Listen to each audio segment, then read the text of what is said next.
Welcome in, welcome in. Let's get this stream on. Very simple, man. Welcome in. All right, let's go, guys. If you are on TikTok and you need to get to a live, it's very simple to do. You can click on this link right here, and this will take you to this section here. You can find all my lives. I'm actually live right now on this platform and this lower platform here, so you can jump in there. Or on TikTok, you can go to Making Trading Easy right there, and that will show your live right there. Making Trading Easy 1,000 followers. Click on that and you can find yourself where you can go live here. So make sure you follow this backup account right here as well. This is where lives will be and you can get yourself in. But if you can also hop over to X if you want to jump in there, and you can see that we'll be going live on that platform as well. Nice and easy, guys. See you there. We're live right now. Good luck. God bless. Have a great day.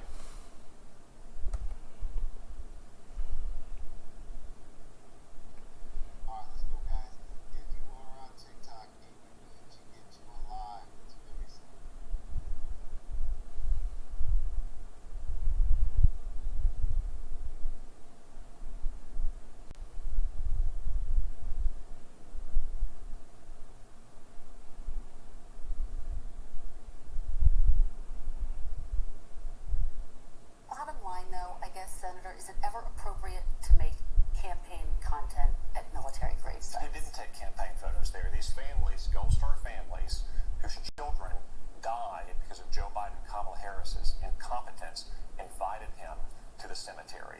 And they asked him to take those photos because, as they told me yesterday when I spoke to Kelly Barnett and Darren Hoover, the parents of Taylor Hoover, who has Arkansas ties, they don't get to go to the beach on Labor Day. They don't get to have barbecues. This is their one chance to have a memory of their children, to commemorate their service and to honor their sacrifice. They wanted President Trump there. They wanted to take those photos. You know who the families also invited?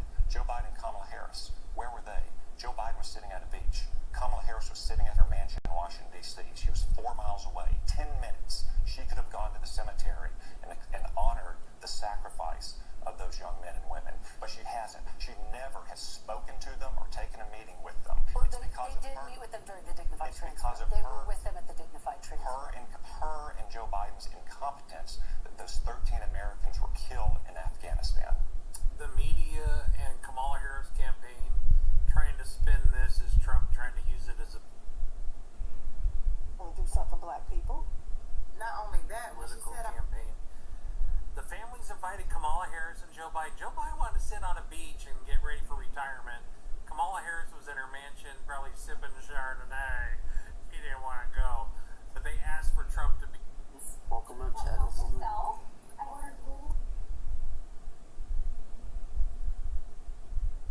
All right, we're just getting everything set up here, guys. Let's dive into this. We're just watching some Bitcoin streams here. And you know, I'm just catching up on my media day. All right, so let's get into this moment here and figure out everything that we have going on. And let's dig into this a little bit more here. All right, so what are we working on here is just a normal Sunday and some trades that we got to set up, and I'm just checking out all the scenarios here, make sure that we are streaming, that we are live, and that all platforms are working correctly. All right, there we go. All right, so we're doing some tests here. All right, let's dig into this trade here. All right, so now on YouTube, we have our channels here. The latest channel that we did the other day was for 2024 videos. These are basically, they're inside the live section. So if you're looking for videos on YouTube, you gotta make sure you're clicking the live section to go see the videos that are recorded live. And we can see here there's new trading edit description. I'm gonna actually take this, copy this, and there's a video here buying coins on Phantom, but this video right here is the one I need to edit a description here, and that's because this is a 24 new trading course video. This is number 2, and this video is basically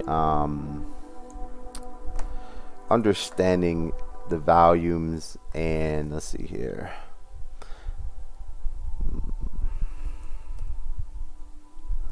volume is king.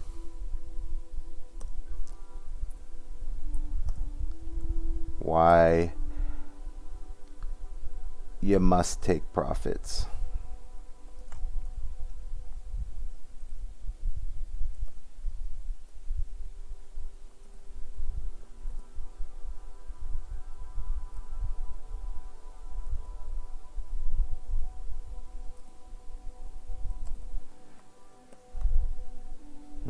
Title is too long. Let's see here.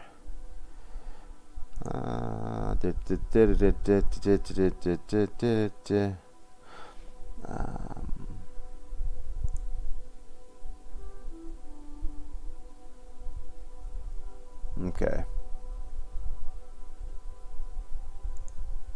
There we go.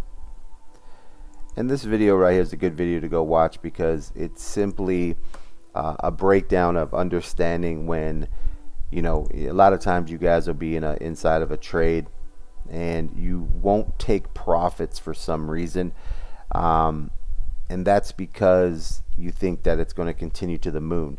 So just like Bitcoin right here, the most important thing that we're watching inside of this trade that we're entering here is we're just watching the volume here and understanding that there's certain levels here that need to be conducted in order for us to understand that we're in a stronger uptrend position. It allows us to take a little more risk in holding longs, etc., etc. So that's what we're going to dive in today. You can see here our first, you know, trade of the day. We're just getting started on Sunday. We have a $220 trade. That's a pretty solid trade right there. And what I'm going to do is, you know, a lot of times it's as we're going through lessons and we're teaching, it's a little more difficult to pay attention to the trades as we move through, as trying to cover bullet points and things about trading. I normally don't like to trade and teach at the same time, simply because it just a lot going on here, especially when we're sliding back and forth. So we have a $300 trade. That to me is a big trade there. I'm going to move this to 0. I'm going to put my stop loss at 5,800, and my profit I'm going to shoot for 500 right now. And this is what we're going to do right here. We're just put some stop losses in here, and also we have some take profits in here because I don't want to be in a situation where I'm not paying attention here and then we get hit with some things. But so let's dig into this trade a little bit here and we'll see how we adjust. All right, so here's your Bitcoin side. I'm going to push this up a little bit here just because, you know, I don't want it to hit a nice little run and I don't get my $600-700 profit here because I'm teaching. But welcome in, and I got to share this. Trying to share this with everybody so that we can get the Discord in here and all that other stuff. Free chat. Let's see here. Join live on X. There we go. And let's see here. Do I need a voice channel in here? Yeah, well, might as well. Let's do a voice channel inside the Discord. Free voice. And let me create that. And I'll hop into the free voice channel right now.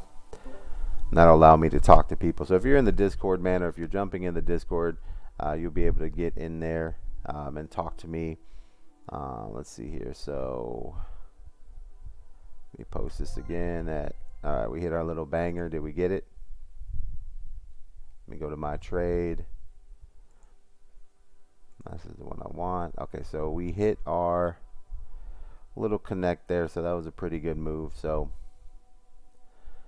right now, so what we're doing here is we're going to be taking profits on there, and the profits is just because we want to make sure that we take profits on every push that comes out, because like I said, pushes don't last, and you need to be able to take advantage of these higher pushes so that you can re-enter. So right here, it looks like we're going to get a little more push off this 10-minute, and we're going to dig into a little more of this. And I have buy signals everywhere. We're pretty set up. I don't see any sell signals, so it does look like we're probably going to get some big moves here, and I probably should have moved my stop loss a little bit lower here, just because this does look like it's going to do something. So we're just going to get into a long trade here. Did I miss that? I did. Let's open that. All right. Now we're just going to make it a little bit lower trade because, like I said, I'm not fully paying attention here, so we just want to use this as an example. So we're going to let this run. This is only a $150 trade, and it's just an example for you guys to kind of like see that you can get into these trades and make some money. As you can see here, we have some buy signals that we have set up here, and the system that we use is designed to allow us to have those options where we get a an email alert, and it lets us know there's a buy going on. And what I want to cover here is the first video on YouTube. It's a very important video. Go to my YouTube, VC Crypto Nation, slide over to the live videos, and in the live videos you will see a video here called new trading course, video 1, RSI uptrend trading, and now volume 2 is the video volume 2, which is the new trading course of 2024. Video 2 is more about volume, and now we're seeing it, both those things are actually happening at this particular session here, and we're getting volume and price action the way we want. So welcome to the stream, guys. And if you are on X, go ahead and share a little bit things in there. I wonder if you can. We are live trading, and maybe I need to jump on. Maybe I need to get on the other things. What are they called? I don't want to use Twitch, but okay. So here we go. This is going to be a big trade. We have volume of everything that we want here, so we're just taking advantage of this particular trade right now, and this will get a nice little push that we need. Take advantage of some profits here, so let's go. Easy money here. Let's see here, and we are on also the YouTube side, so I can click on that. If you guys are going to hop into YouTube, you can write some information down there. I guess you can type in there. It's a little bit different, and we're going to set up on YouTube. I don't know if I want to be on the YouTube live here. Probably not. I don't really care that much to respond on there. I want to focus on this trade here. Alright, so here goes our trade. As you can see here, now the system that I teach is designed to get 50% profits on trades. You can see right here in our bottom left, we have the 50% profits, so we are good to go there. And let me move this around to where you guys can see profits, which would be right about here.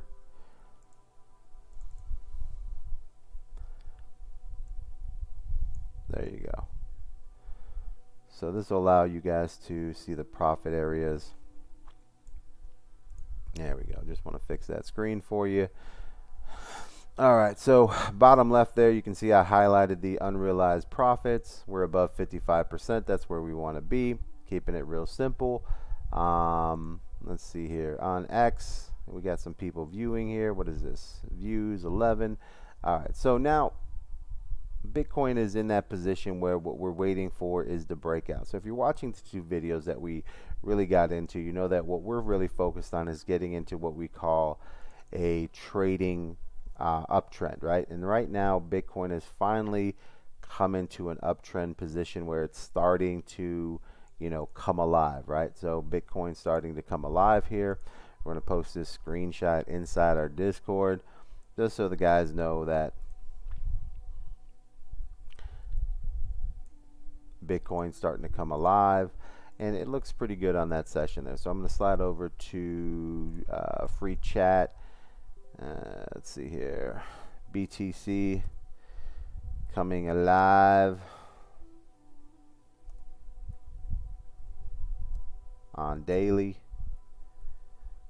Almost to an uptrend. Almost to uptrend. Right? Almost to uptrend. Okay, so now we're almost to the uptrend section here, guys.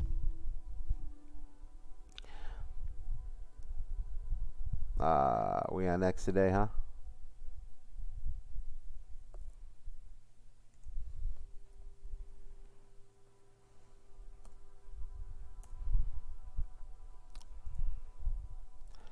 And the goal here, like I said, guys, is to get our 50% trades in. We hit our 50%. This is where we want to take profits and keep it simple, right? So we do have our daily uptrend coming about here. It does look like Bitcoin is looking to come alive. And more importantly, the 4-hour is supporting that there's going to be an uptrend in the next 8 hours to 12 hours. So Monday looks like we're probably going to go into an uptrend section for Bitcoin, right?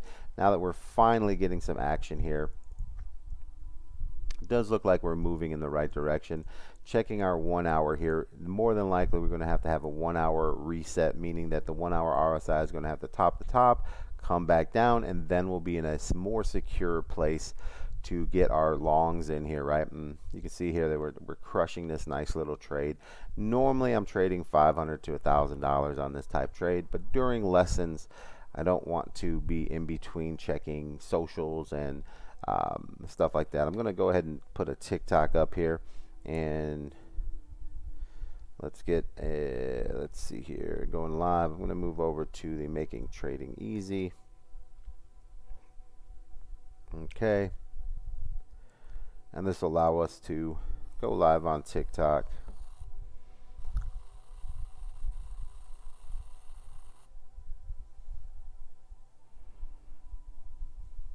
And get us in there. And remember, the goal, guys, is to once you see how fast this smile makeover was, you're going to want.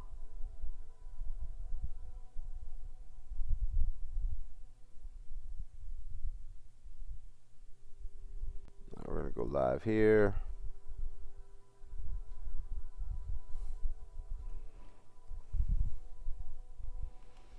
And let's get this set up here. Bitcoin about to explode. BTC, ED only. Let's see, BTC, 16 hours away from, actually 8 hours away. Bitcoin, 8 hours away from uptrend. 8 to 12 hours. To uptrend.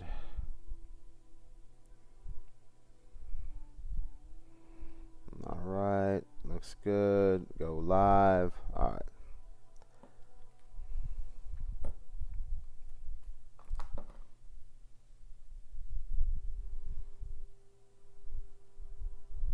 All right, so now let's slide over here, and TikTok, if you guys don't know, it is Making Trading Easy. This is the secondary account you guys can follow. I'm going to throw it in there. Also on TikTok trading account. Now my main account is basically where I talk about everything from elections, business, live coaching, all that good stuff. But you can jump on here, man. Welcome in, guys. Welcome in. We are live right now. We're watching Bitcoin explode for a little bit here, and you can see we got our 72%. Should have done my full trade like I like. So far on this trade, we collected 300 the first trade. We're up another 100. We're just kind of moving through the masses here. So Bitcoin has an uptrend coming up here. We are doing free education, guys. So if you're getting into the free Discord, where you at, man? Join the live, man. Let me invite this guy. So Max. The Max, baby, you can slide over to let me create an invite. So if you guys are inside the free Discord, you can come over to the free Discord, get into the Discord. You can talk to me over here. We're gonna make it never expire. Generate link. I'm gonna copy that link, and I'm gonna post this in my links, and this is going to be a link for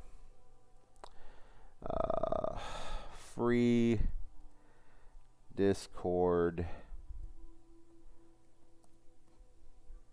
chat. Okay, there we go. I'm gonna post that real quick. And I do that because a lot of times I don't want to go back and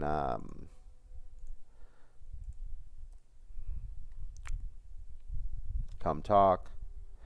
All right, come ask questions.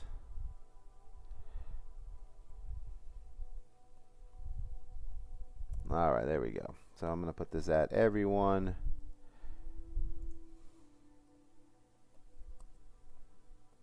Guys, if you're getting it, if you know how to use Discord, inside my link there is a free section there. You can join in there. What's up, man?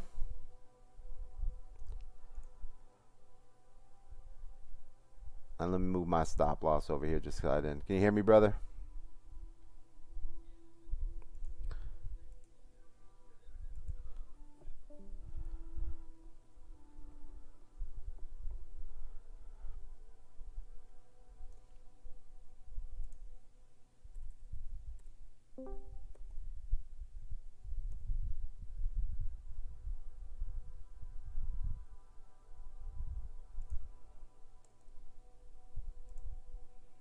We're just going to make this trade so we can clear out there. So this is a perfect example of understanding that when you have trades that have very high movements like that, taking profits is key because they're always going to pull back. It doesn't matter how much is going on there or the coin, even though we have nice volume here, there's always going to be pullbacks from these higher levels. This is why it's important to understand that you just have to take ShellX. What up, man? So this is why it's important just to take profits when you're supposed to, simply because you know everything pulls back, right? And in this pullback, we never know how much that pullback's going to be, but profits are the key here, right? So having a system and a structure set up to where you can take advantage of a lot of these pullbacks and these moments and stuff like that. You can see what we have and take advantage of those moments, but always setting a stop loss. So let's say you set a stop loss. First thing you want to do here is if you're willing to lose $25 and you're looking to make $100, right? So these are things that you set up here, and we're just going to do a lot of little pieces. And the best part is you can always like increase your profits or your whatever you want to do, but you need to have a simple structure and process here of making profits, right? So the goal is to work on what's called 10 trades, right? So hit the like button, guys. Hit the like button. Don't forget to share the live. We're going to get into some details here and how to make profits in crypto trading or trading, you know, all by itself. Simply because what you need to do is understand that you have to have a system and a structure set up that allows you to be in a position where you understand your losses and your profits and all those things in a way that kind of allows you to set the table up for success, right? And that's what we're going to cover today, man. If you're inside the free chat, you can talk, speak. Just make sure your mic's working. I can see my voice moving here, but you can talk in there. And let's see here.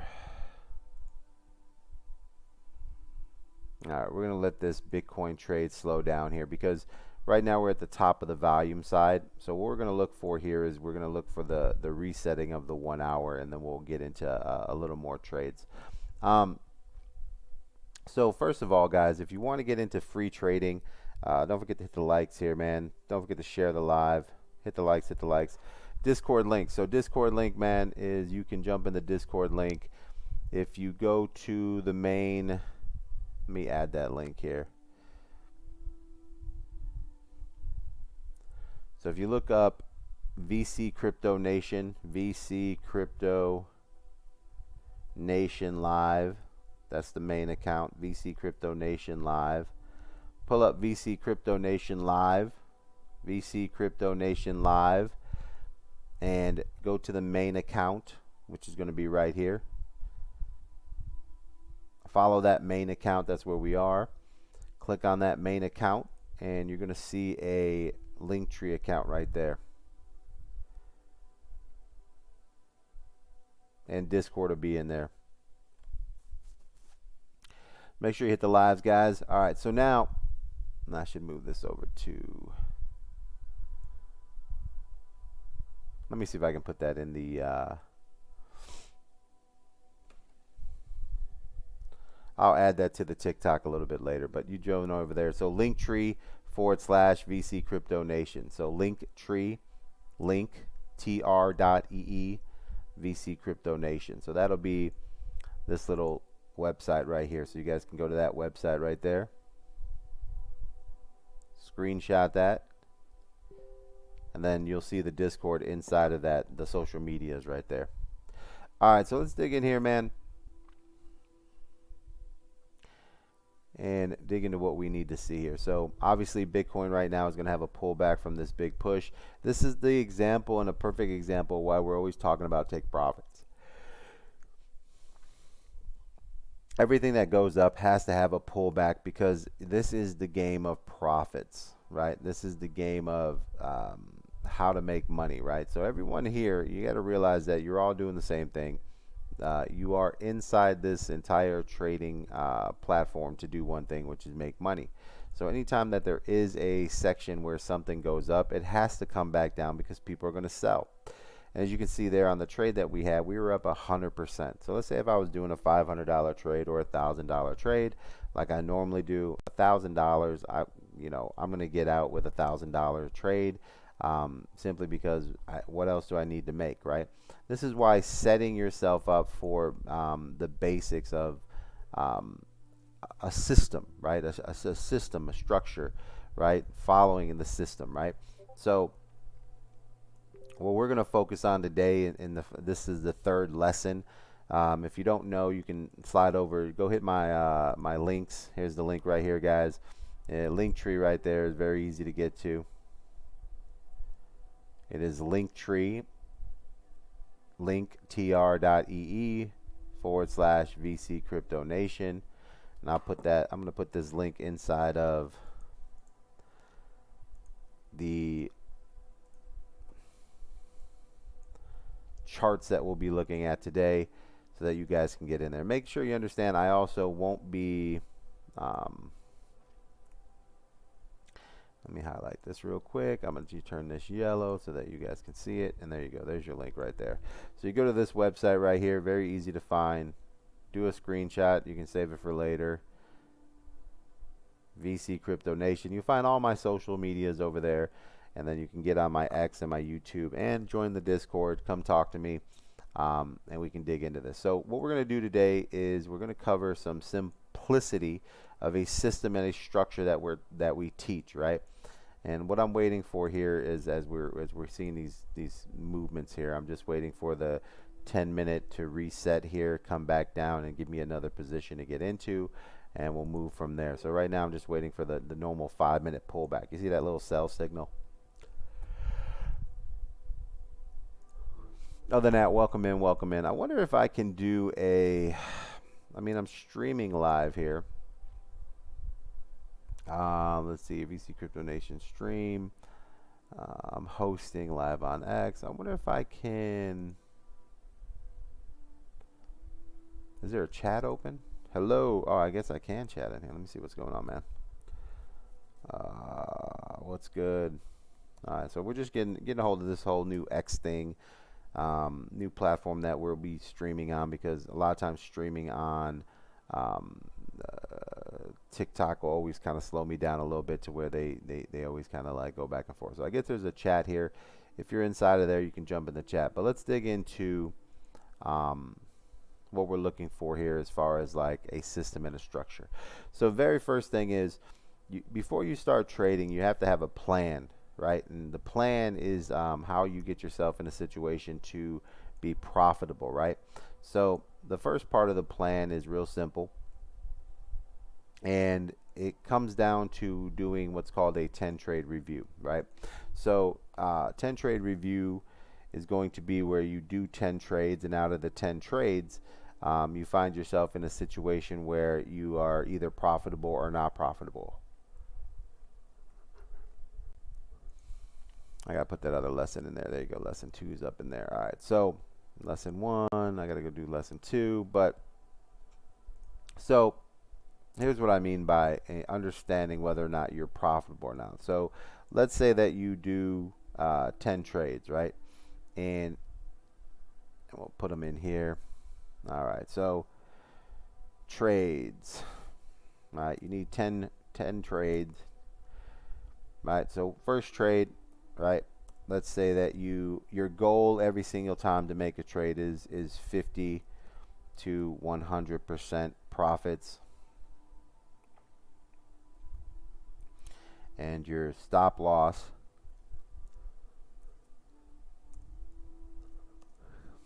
is 30% stop loss on each trade. Okay, what that means is on each trade you're willing to lose 30% of your bag.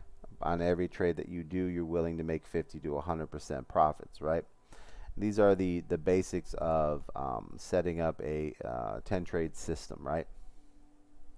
Guys, don't forget to hit the likes if you're in here on TikTok. Hit the likes, share the live, and we're going to put up another video. This is a video on how to be very profitable in trading, whether you're doing stocks, in crypto, or whatever. I'm a crypto trader simply because crypto is a lot easier to make money, and there is so much more money in crypto, right? And like I said, everything on here is educational purpose. This is just a breakdown of a system and a structure that we teach everyone, and we're teaching this for free right now. Just because it is the greatest time in history to make unbelievable wealth for yourself, and most of you guys just throw money out the window because you don't know what you're doing. So please,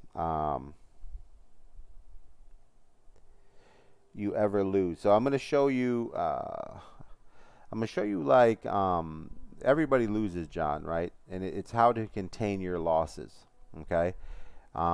It's very hard to lose with the system that we have because we have these indicators set up with buy and sell signals. You can see right here. So if I'm just following my system, losses are very few in between wins. So we probably win probably around. It's kind of hard to lose, to be honest with you, John. But my trading, I've been trading for 15 years. As a new person, you know, the teachings that we're going to teach you is how to teach you how to figure out your trading, right? You know, eventually you'll get good enough that you don't lose trades, but losing trades come down to taking profits, right? If you take profits correctly, you can't lose in the system, okay? But human nature is to get greedy, and every time you get greedy, you cause yourself to take a loss. Okay, does that make sense? So the first thing we're going to do here, this is video number 3. This video is going to work on what's called the 10 trade system. This is a system that we teach and educate on how to understand how to be profitable even if you lose, and work your way into a position that you start to, you know, be a better trader. All right. So here's how it works. Whether you're new, old, just beginning, or whatever, it's a 10 trade system. Okay. Now the 10 trade system is based on a very simple thing, right? It's 50 to 100% profit, stop loss 30% on each trade, and a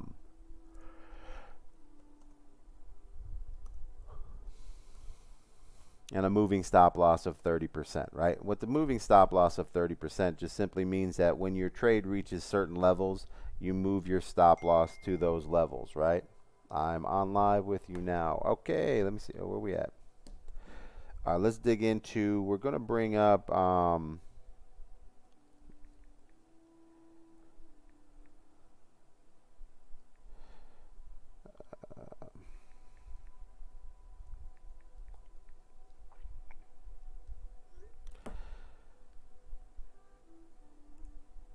and if you're join the free the VC chat right here, I'm talking to one of the students, so jump in here. Let me get in here so we can hear you on the mic. I want to hear you.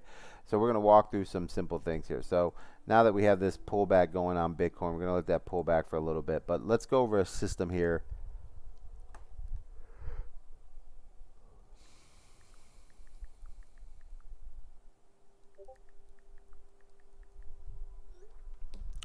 And let's get one of our students in here if she jumps in. Okay, so what we're going to cover here is the system, right? So very first thing is, don't forget to hit the lives on there. Okay, I heard somebody click. Let me make sure she's in here.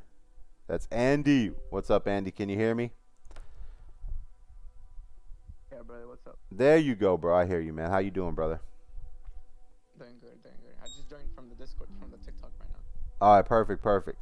Yeah, so what we're going to do here is, how long you been trading, Andy? I basically trade futures right now. Okay, all right. I've been trading for two months. All right, so you're a newbie, 2 months trading. All right, so what I'm going to cover here Somewhat, yeah. yeah, somewhat. So what we're going to do here, the first videos, if you get a chance, man, you can go watch the YouTube channels. You'll see it in the free lesson thing. So what we do is crypto. But it's just, you know, we're starting with the basic breakdown of trading, whether you're doing futures, crypto, or stocks, whatever you're doing. You have to understand that in order to be successful, you have to have a system and a structure, right? People fail, systems don't fail, right? And that's because of emotions, all right? Most people don't understand that it's not that it's not that trading is hard. It's that trading it's emotional. And people, if you talk to people or listen to their losses, 99% of the time, it's because they got greedy. And emotions play a key in how people react to when they see money going up or down, right? But when you have a very simple system and an ideal that you're going to do over and over, if you execute the plan over and over, you'll see success. So what I'm going to do here is go over a simple system and plan here, and then give me a little feedback on where you're at. Cause how long you been trading futures?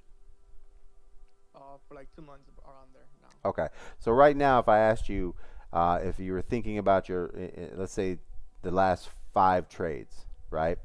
Out of those 5 trades, how many of those trades did you win?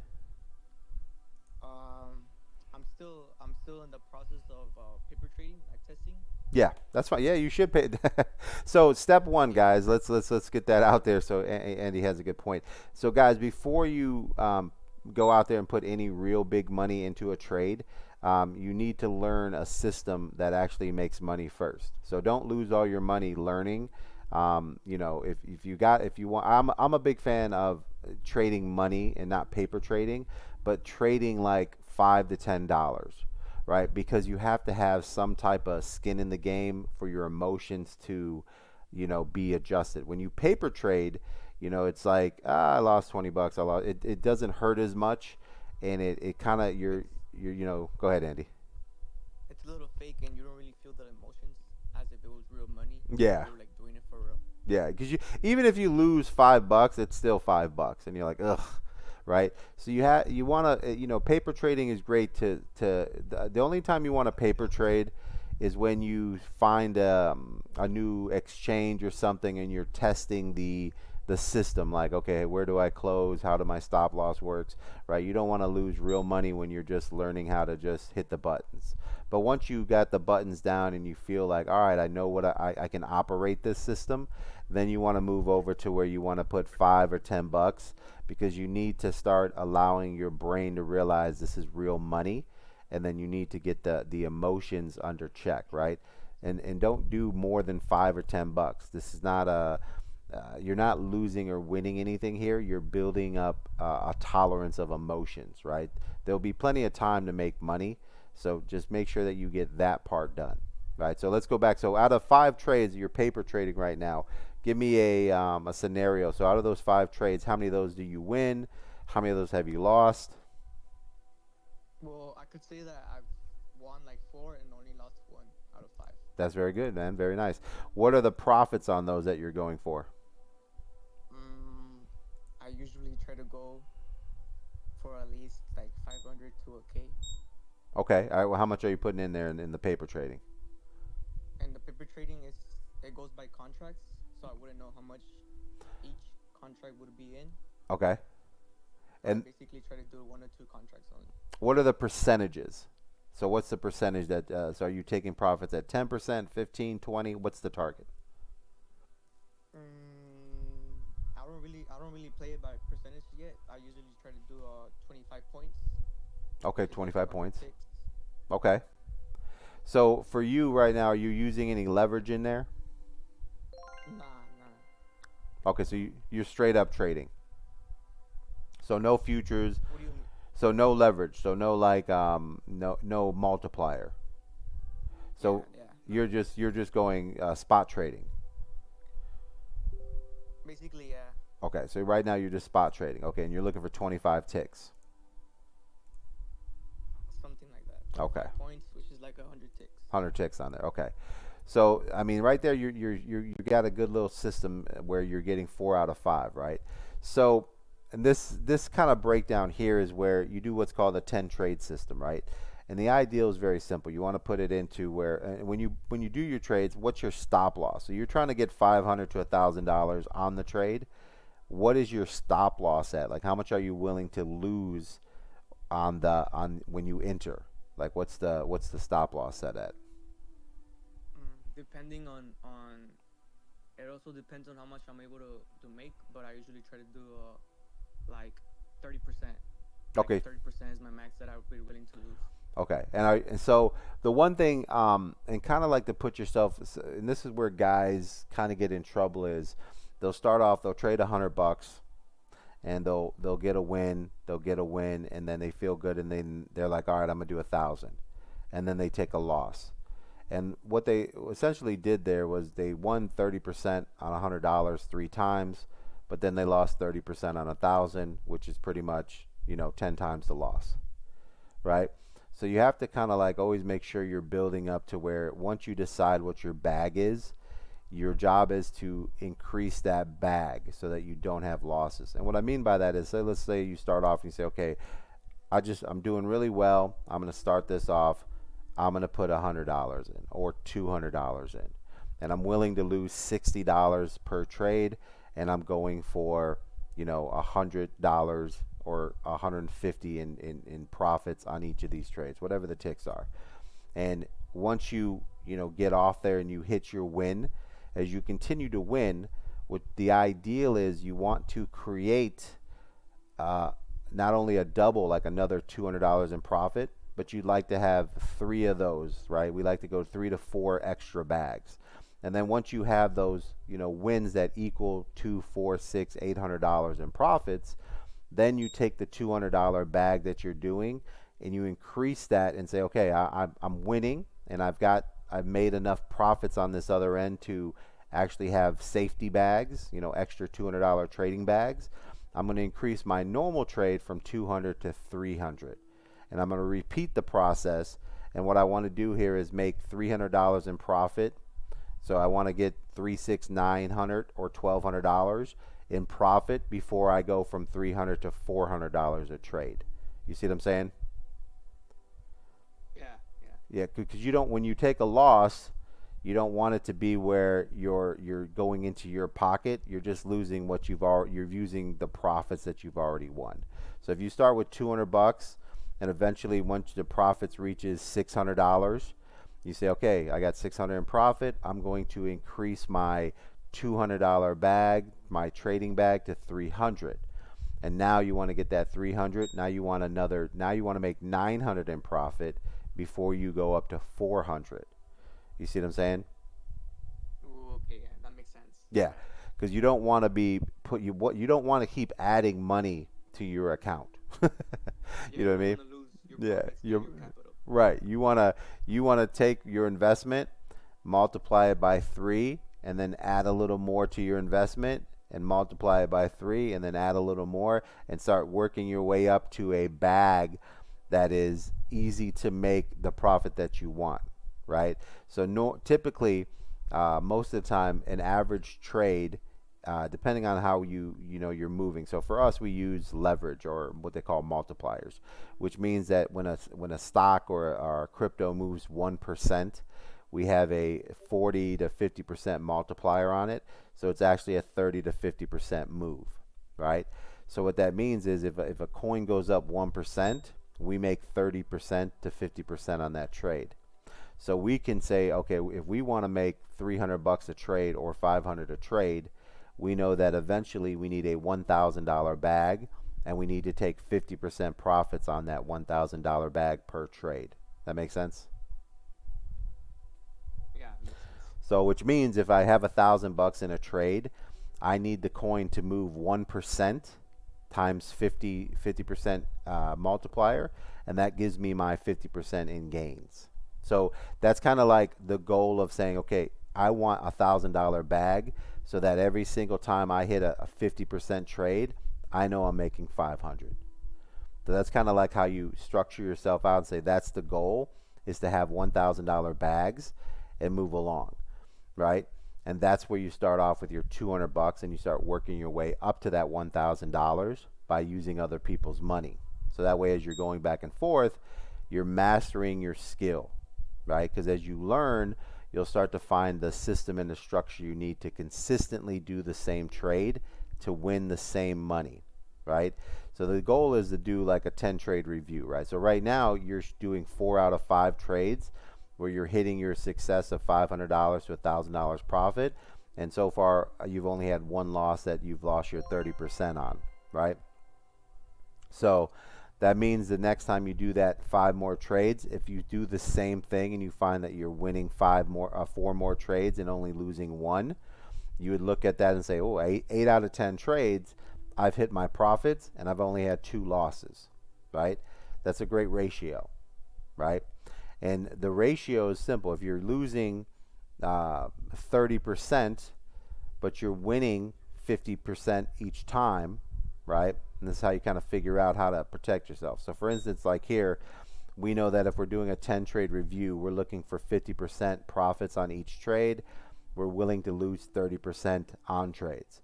So if we had a scenario like you and we won 4 trades at 50%, that would mean we're up 200% on our money. And if the one trade that we lost cost us 30%, that means we are up 200 minus 30, so we're up 170%, right? So which means that out of the 10 trade or 5 trade system that in your section, we would have made 150% profit.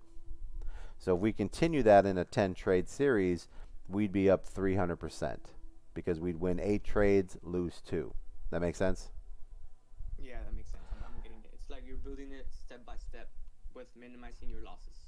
Right. And also allowing to kind of make sure that whatever we're doing, right, like deciding when we enter, how we enter, why we enter, it brings us a result every single time that we can count on, right? Like the law of average. Meaning, like if I enter at this, when this, whatever you're looking at, right, whether it's a relative strength index, whether it's a support zone, whatever you're choosing to use as your reason for entry, if every single time you follow the same step, like, okay, I enter when this does this, and when it does it, you enter.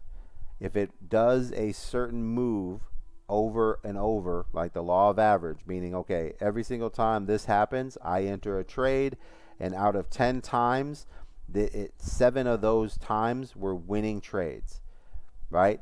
And that's your first data, right? And then you do another 10 trades. And if it repeats the process and you get another 7 to 8 wins, right? Or let's say you get 6 wins, you're like, okay, so I'm averaging 6 out of 10 wins using this system that I'm doing, or this ideal of when I enter, right? It's providing this 6 out of 10. Then on the third time, now you have your next time, it gives you another 7 wins. So now you know your average is going to be 6.5 wins by doing what you do, right? So now what you can do is say, okay, I'm winning 6 out of 10 every single time that I do this on average, which means if I'm taking 50% profits 6 out of 10 times, that's going to give me 300% gains. And if I'm losing 4 times and my 30% is my loss, right? So that's 36, that's 120% in losses. So when I put them up against each other, that means 300 minus 120, we'll just bump it up to 150. That means that I'm winning 150% gains out of every 10 trades.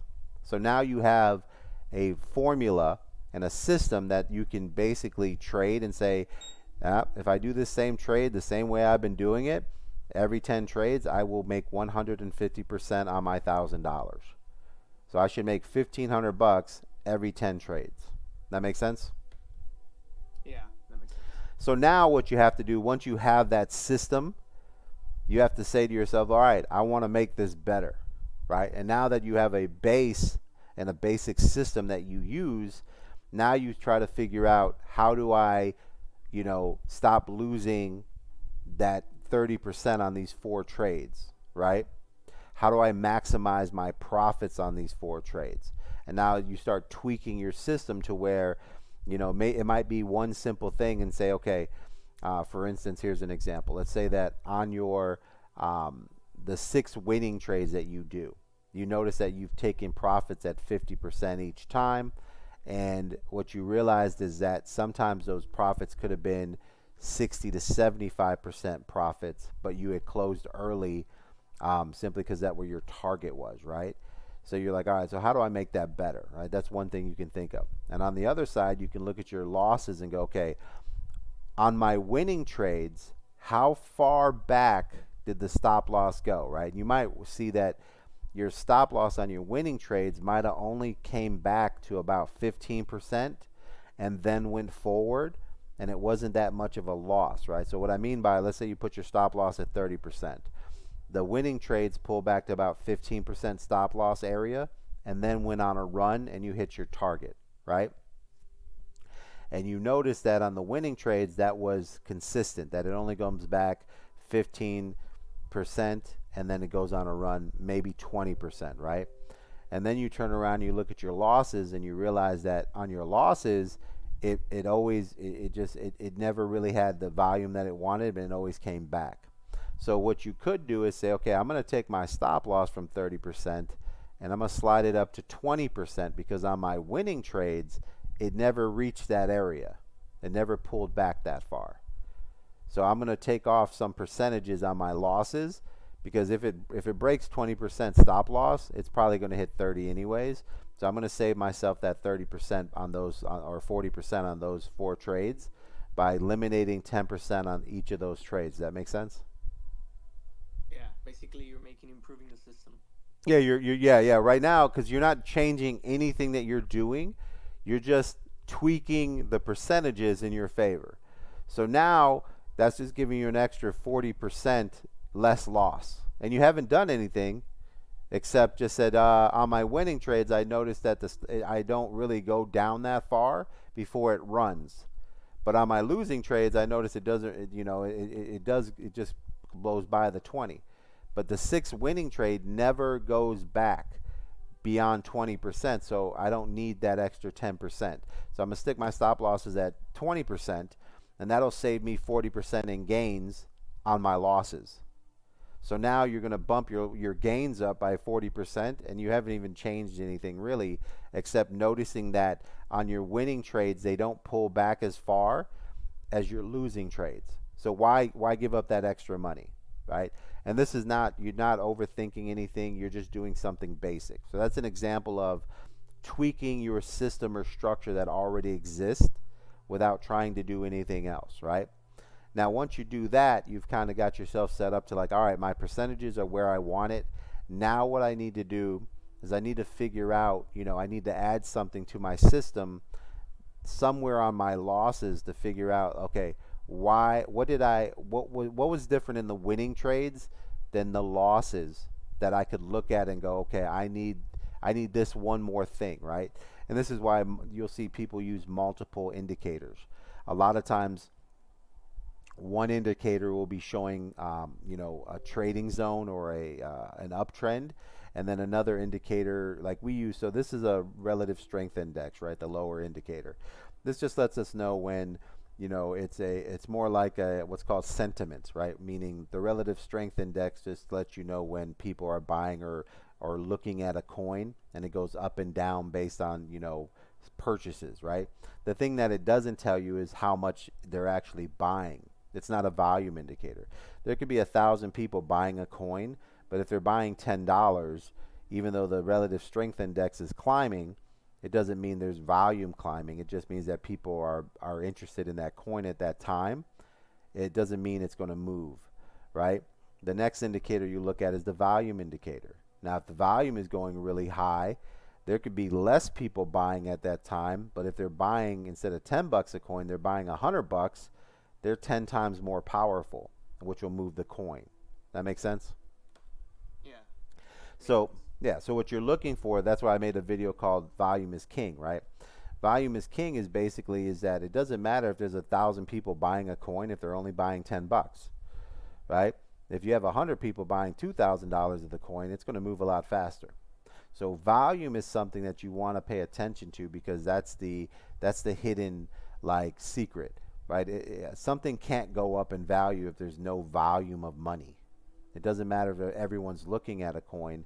If they're not looking at it in a situation where they're buying it because the volume is making a move on it, then it's not going to give itself any type of like movement. Doesn't matter. That's the key to like the very first thing is understanding that if a coin doesn't have volume, it's not going to make any money anyways. And that's kind of like the issue with trading. A lot of times people look at a coin and be like, oh, there's a lot of people, buying. There's a lot of buys going on, or buy orders.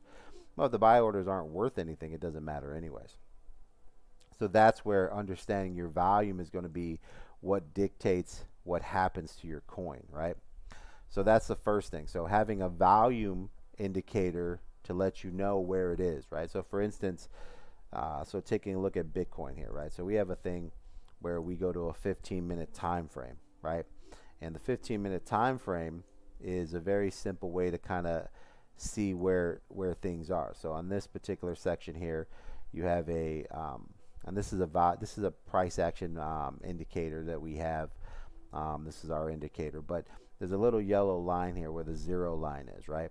And what we like to see before we look at something that's going to be what we consider a long position, it has to break above that yellow line, right? And everything above that yellow line is support, meaning that it's more on the section where there's enough volume here that a coin will actually go up and have upward movement versus anything else. So when we see that happening, it allows us to take a look at the coin or whatever investment we're looking at, and once we see that kind of break above that section, it just lets us know that that's actual volume. So you see like here how that comes up higher above the yellow line, and let me put an arrow there. So you see how it breaks the yellow line right there? Once it breaks that yellow line, you see in the middle right there? Right? Yeah, the green arrow. So once that breaks that yellow line right there, that's the 0 line, right? Now I know that it's going to have actual push value, right? Meaning that it can possibly sustain its movement here. So there's enough volume here that will trigger people to say, oh, this thing's starting to heat up, right? And that's kind of like a thing that you want to look at. So as you're looking at coins or trades, volume is the most important thing, because once volume breaks above that and it holds its support like it did here on that next move, then we know that we have something that's going to start building, right? And then this next, you see where it retouches the yellow line right there? What that showed is that it's like a support zone, right? Like a support line. Once that volume held support on the yellow line there, and we knew right there as it started to move back up that we were going to have a run, and that's the run we picked $500 up on right there. And that's all we're really doing is like, when you understand that simple part right there, if you go back and look at your losses or when you lost on a trade, you can go look at a volume indicator and you can say, oh, you know what? There wasn't a lot of volume on this trade, and that's why it didn't do what I thought it would do like the other trades, right? And then you can start eliminating those trades from your losses, because that's one thing you can use to say to yourself like, oh, I'm only going to trade when volume is above a certain level. That makes sense? Yeah, it makes sense. Yeah, so if you're like, for me, it's a very simple thing. So if I go to like a 10-minute or 5-minute time frame, right? When those time frames start to get above, like you see how this 5-minute time frame is, and right here you can see on the 5-minute time frame, and I'm gonna make this yellow arrow. So that yellow arrow, you see how the volume breaks above the yellow line right there? So when it breaks above the yellow line there, what it's telling me is that it is now in a position that I can look at and go, okay, this has volume now on the 5-minute that normally will be consistent with a movement to the upside, meaning that what I'm looking for per trade, because of my multiplier, is I'm looking for a 1% move, right? And I'm going to do a little scale here. Go get a position long. So what I need here is wherever I enter right? My target is this 1% move, right? And let me make a little bit of line here. So I'm going to take this line here, and I'm just going to make it the height of a 1% move, right? So now what I'm looking for is every time I enter, I'm looking for this a position that will move at least 1%. See? So if anywhere my entry I go, all I needed to do is get up to this vertical line somewhere, right? If I'm doing a 50x leverage, that means that on average, if I get my 1% move, I've made my money and I move on. It's not that big of a deal. So for instance, right here, if I was getting into this trade here, all I would need it to do is just go back up to this section here, and that would create a 1% move, and I would be able to collect my profits on this 1% move in that area, right? So when you look at something, once you start to see the volume in it, I can see that every time the volume gets above that 5-minute area, if I go and say, okay, here's the yellow arrow, right? The 5-minute volume breaks above that. If I look when it breaks above that and I measure that out on previous times, I can see that that might bring me an average, right? So let's go back and let's go back to where it was below again, right? So you see over here, Bitcoin was below. Let me put another arrow. So this section there, you see that new yellow arrow? So when I see the volume, you see how it breaks above the little line right there, right above it? I'm going to put another little arrow right there. See how it broke above right there? Yeah. So now I can say to myself that, all right, every time it breaks above that section, right, does it create a 1% move, right? And that's where you start looking at finding a pattern that you can kind of come and see, right? So here it breaks above, and then I'll put that 1% line in there, and I'll say, okay, what I would need it to do is, it looks like it's going to be touching this yellow support line right there. So I needed to hit that area every time it breaks above.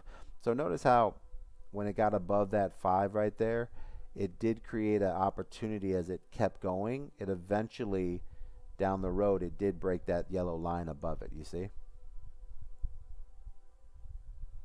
And what I mean by, yeah, So what you look for is for it to break, and that's where you would take your entry, or you would look for other things in order for yeah, you to so confirm. yeah, so what this basically is just trying to like give you something to look at, right? So for me, volume is key, right? So as long as the volume breaks above that, starts to show me some type of support above the 5 line, then I can start saying to myself like, oh, this thing's heating up. So once I see the 5 kind of break up, I like to go to my next level, which is 10. And then this is where I say, okay, this is where I need to see, you know, if this is actually becoming a section that I want to get into, right? So you can see here, this line up here above it, the first top yellow area. Now you can see where we were looking at the 5-minute section, okay? And I'll circle it. So this is the 5-minute section. You see that circle? See that? Yeah. So that's where the 5-minute volume started to break above the 0 line, right? So now for me, once I see that, what I need is confirmation on the higher time frame that this has. So think of time frames like this. So 5-minute time frame or a 1 minute or 3 minute, it does something that creates where it's telling you what is coming down the road, possibilities, right? And then once the 5-minute happens, if that becomes a 10-minute time frame, and it basically confirms that what the 5-minute is telling you is starting to happen, the 10-minute is telling you that it's gaining momentum.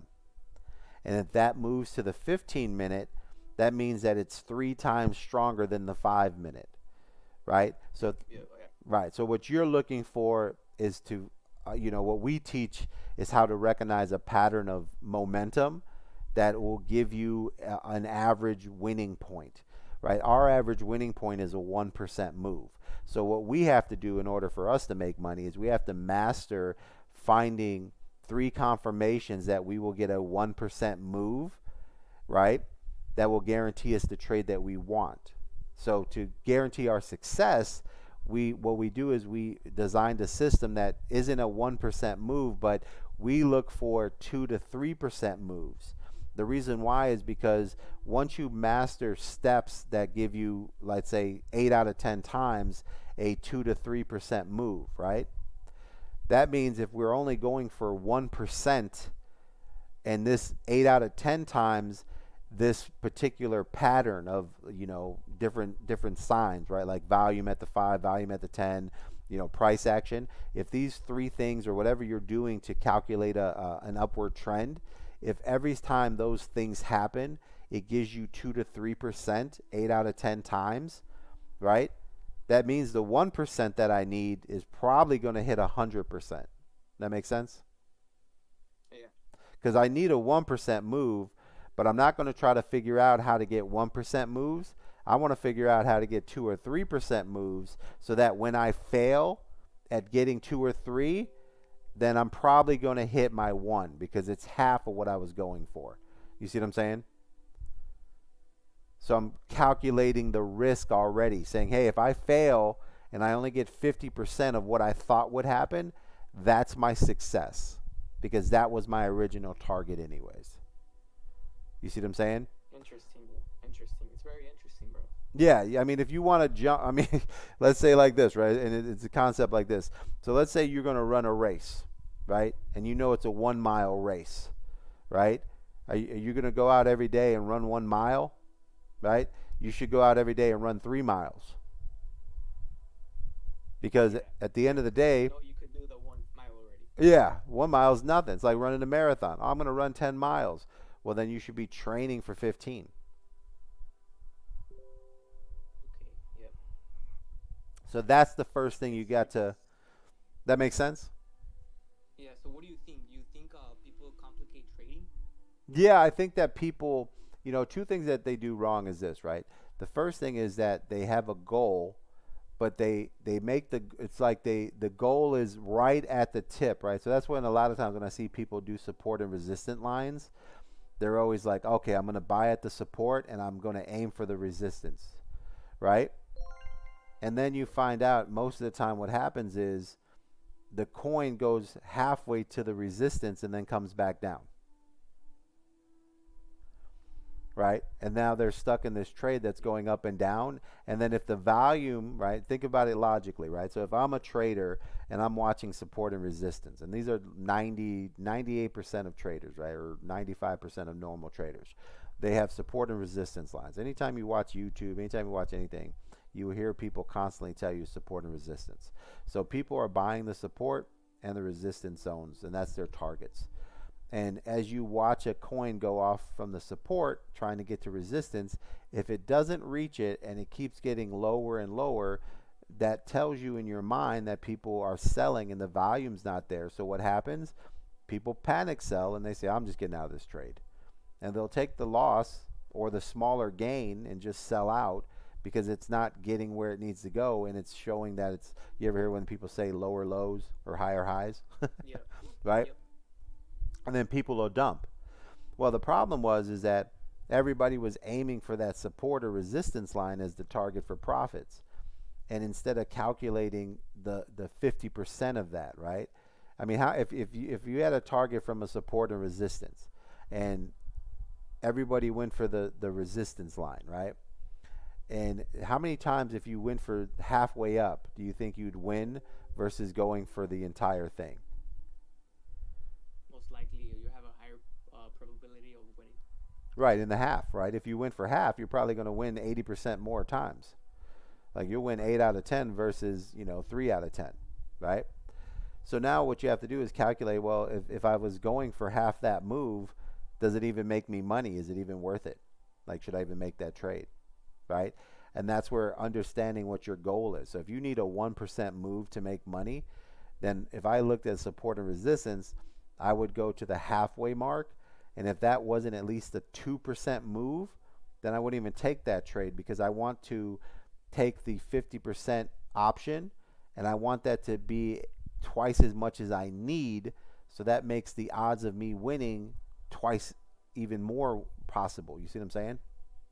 Yeah, I understand. Because if you were only going for 1%, then the probability of it only going to 0.5 is a possible outcome. Correct.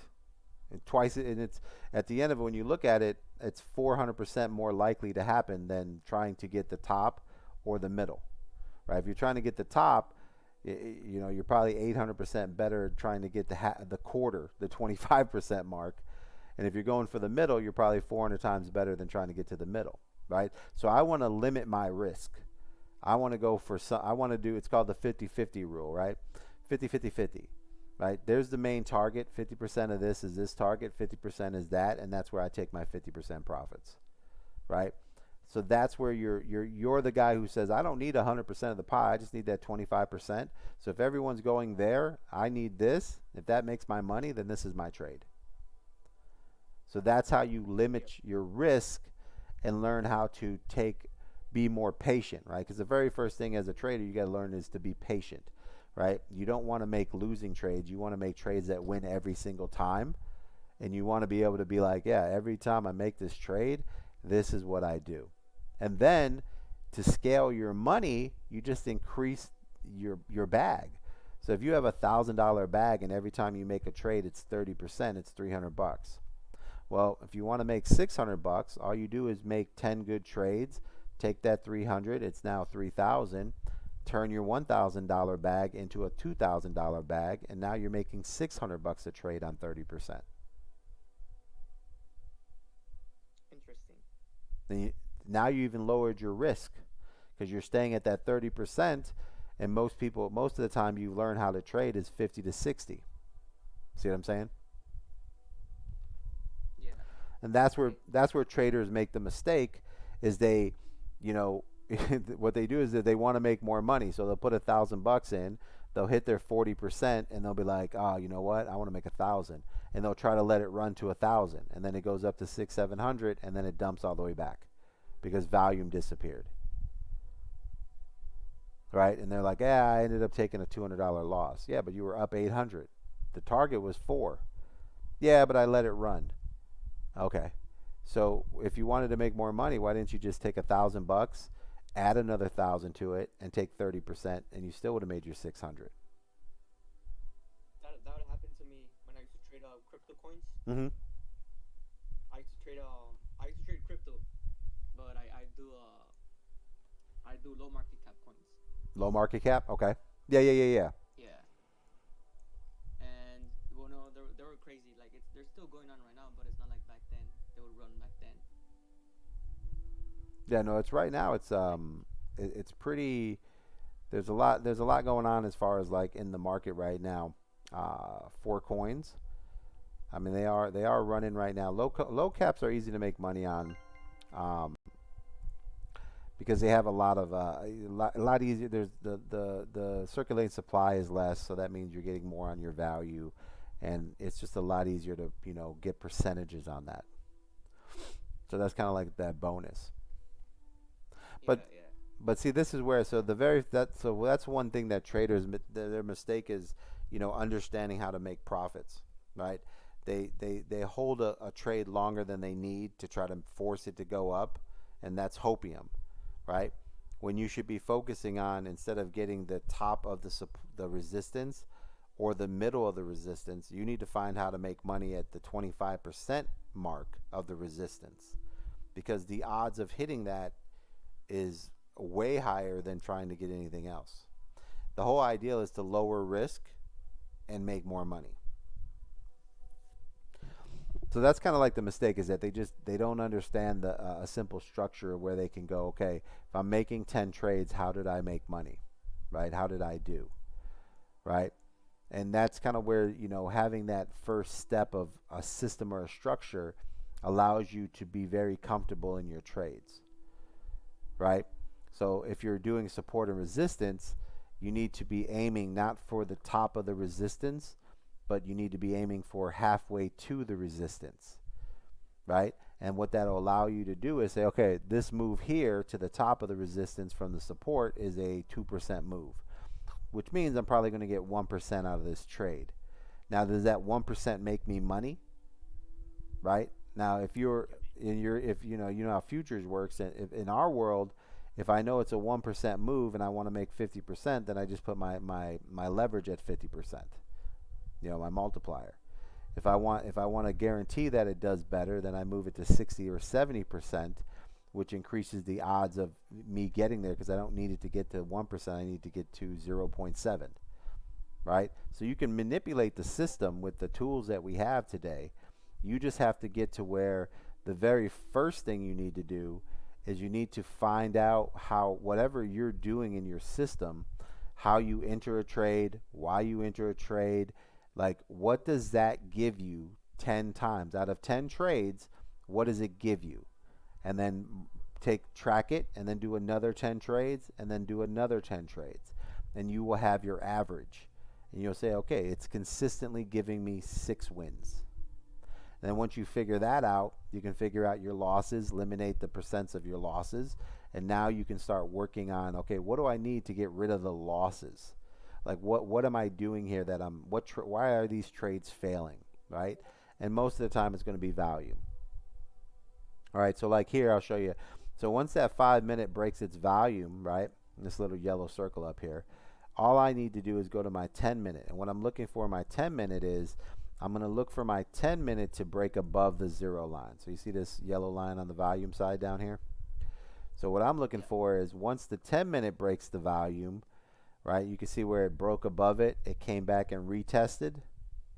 That's going to let me know that we are now in a situation where the likelihood of this coin actually keeping its volume is a lot higher. So now up here on the chart, if I throw in another line, this is where the 10 minute is. I'll make it a yellow line for the 10 minute. So this is where the 10 minute line broke above and started to make its move up, right? So now if I take this box, I'll put a box here. So now just by using the 10 minute option, I can see here that this section is where we would say that at this particular moment, this is an area where we're showing volume above the 10 minute 0 line, right? And now when we stretch this out, let's see how this did. So now there's an uptrend in this section. So if I measure this out, let's see how many percents we got on this. So this particular trade up to this section here, that's that wick. So that was a 0.92% move, you see? So now when that 10 minute breaks above, now I can look at that data and say, okay, when the 10 minute volume gets above 0, I can look for a 0.9, right, percent move, right? And then all I have to do is go measure this, check it a couple more times down the road, see, if that holds true, right? Because I want to see where that happened 10 times. And out of those 10 times, what was the average percent, right? So if it averages 0.9, right, or maybe on the other ones it did even better, right? Then I can say to myself, like, okay, if I make a decision to get into a long trade when the 10 minute volume shows support on the 0 line, then I can look for at least a 0.9% move. I want to cut that in half, right? Because you don't want to, you don't want to always reaching for the max is setting yourself up for failure. Right? Always thinking that it's going to do the maximum of what it does is always going to be a situation where it's always going to put you in a bad situation, because it's just you're asking for the maximum. You know what I mean? And you're already costing yourself. That's like the worst way to think. So when traders do trades, it's like the worst. For me, I would say that every single time that 10 minute goes over, I'm going to say that I'm going to get a 0.5% move, right? And what that's going to allow me to do is say, okay, if that happens every time, if I do a amplifier of, let's say, 50x leverage, that's a 25% move. So if I do 100x leverage on that particular move, then I'm going to entitle myself to a 50% type area of winning, right? And if those averages are too high or too risky, then I go, oh, I need something better. So what I'll do here is say I don't like the odds on that particular trade, right? So let me go look at another scenario on what I can do to increase my ability. So right here in this particular section, the 10 minute crosses over. we get that positive value, and we've seen that we got a 0.9. So let's go back and let's go see where this happens again, right? So this is going to be, let's move down the chart. You can see where the 10-minute volume, see how it breaks down below again, right there? And now it's rebuilding. So now you see that new yellow line, the new yellow arrow on the volume right there. So what we're gonna do here is we're gonna go see what it looks like in this new section here. So now we have this new area where it breaks above, and what we're gonna do is we're just gonna look for something that allows us to this section right here. So I'll circle it right there. You see that circle? So now what we're gonna do is let's take a look at this new section and see if there's anything better that we can recognize, right? So here we go. The 10-minute crosses again, right? And you can see I'll move the arrow, and it's going to be where the 10-minute volume finally comes back down and it starts to retest. So we can see there that it's starting to retest, right? You see that? Yeah. So once we get that retest, we can see if we go back up and we create another box in that area, we'll be able to see like what it's giving us, right? Kind of like we're testing what the bonus is. So this would be this new box area here, and this particular box area here gave us a little better section, right? So let's go measure this out real quick. So now when this 10-minute actually hit, we can see that we reached a 1.19, right? So this was a 1.9%.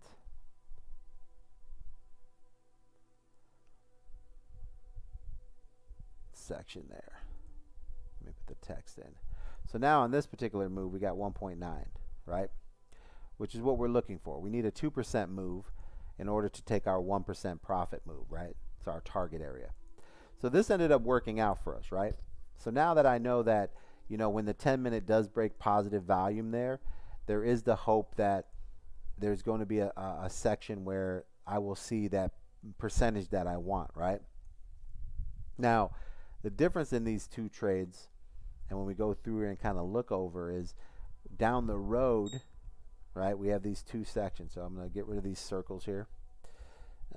And what I'm going to do is, let me move the arrows a little bit. And this is kind of like just, this is kind of the system that we use. So I'm going to put yellow lines where these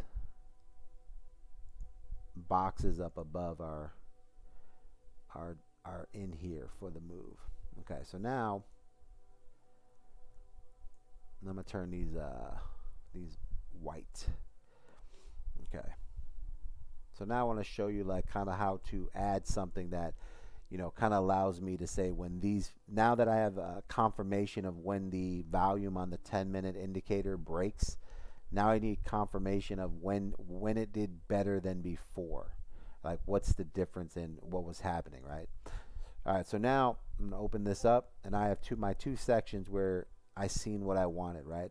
So both of these are where the volume breaks above, and now I'm going to move to the 15-minute time frame, and what I'm looking for here is, does the 15-minute support what was happening there? And we can see the 15-minute on both sides were showing support, but notice how the volume, right? So the yellow line is the 0 line, right? So this yellow line here, yeah, the perforated line is the 0. Yeah, that's the middle line. The one up above it is considered a 4.3. Now you can change that when you right click. You can do like your settings, but mine, I'm setting mine at 4.5, right, or 4.2. So what's the indicator called? So this is just a volume indicator, right? So what you're looking for is when you're looking at the 0 line, the one up above it, I have this other perforated line. I set it at a 4.2. So this is an indicator that we have. This is one of our indicators. But this is just saying that when the volume maintains above that area, then it is more progressive. It's more stronger, right? So you can see here on this particular side, it didn't quite get above that next white perforated line. And Retested. yeah, it retested the 0 line, but it didn't retest the 0, the middle line, you see? Now when you go over here where we had the big move, notice how that it got above the white line. You see that? Yeah. And then broke. Right. Then it retested that line, and it allowed. That's where we seen that bigger volume move, right? Because then when it came back down, the support was on the 0 line, and that's where we got our big push, right? So right there, when I look at that, I'm like, okay, so I need the volume to be a little bit above that line to give me where I can be sure, right? You see this next move here where it breaks above the white line again, and it maintains it. So that right there, when you look at it, that's going to be where the big pump comes out of. So if, let's say, let me go back to that. So let's say I move this white line and I say, okay, I want to see it retest that white line. See, it retests here, comes up above, breaks down, and then right here when it retests, it maintains above it, right? So there's a level here that it goes up. And this particular level right here is 7.6, right? And this is on a 7.5, and this is on a 15-minute. So when that volume breaks above this white line here, that's a 7.6 line, right? So now when I look at that, that puts that this box should actually be moved to right here, right? So now when I look at the chart here, I can see, like, look at the difference in what happened to the coin when it broke above that 7.5. See what I'm saying? That was that big spike. It was a bigger move. Yeah. And that's all volume, right? That's all volume. The only difference between the two moves was this move here, the volume broke above a 7.5 area, right? And all that means is that there was a lot of volume there that actually made a 2% move, right? So for me, that's the move I want.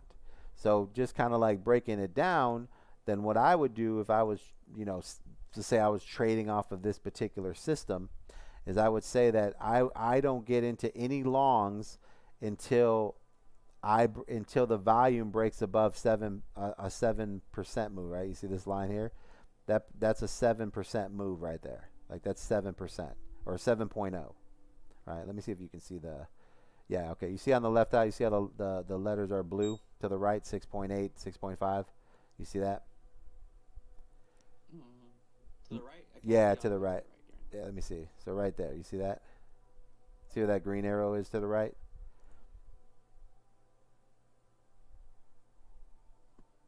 I move the chart for you. Yeah, you see that green? See that green arrow to the right, middle right? Nah, I can't see it. The screen's off set in the way. Oh, you're looking on TikTok, right? Yeah. Yeah, my bad.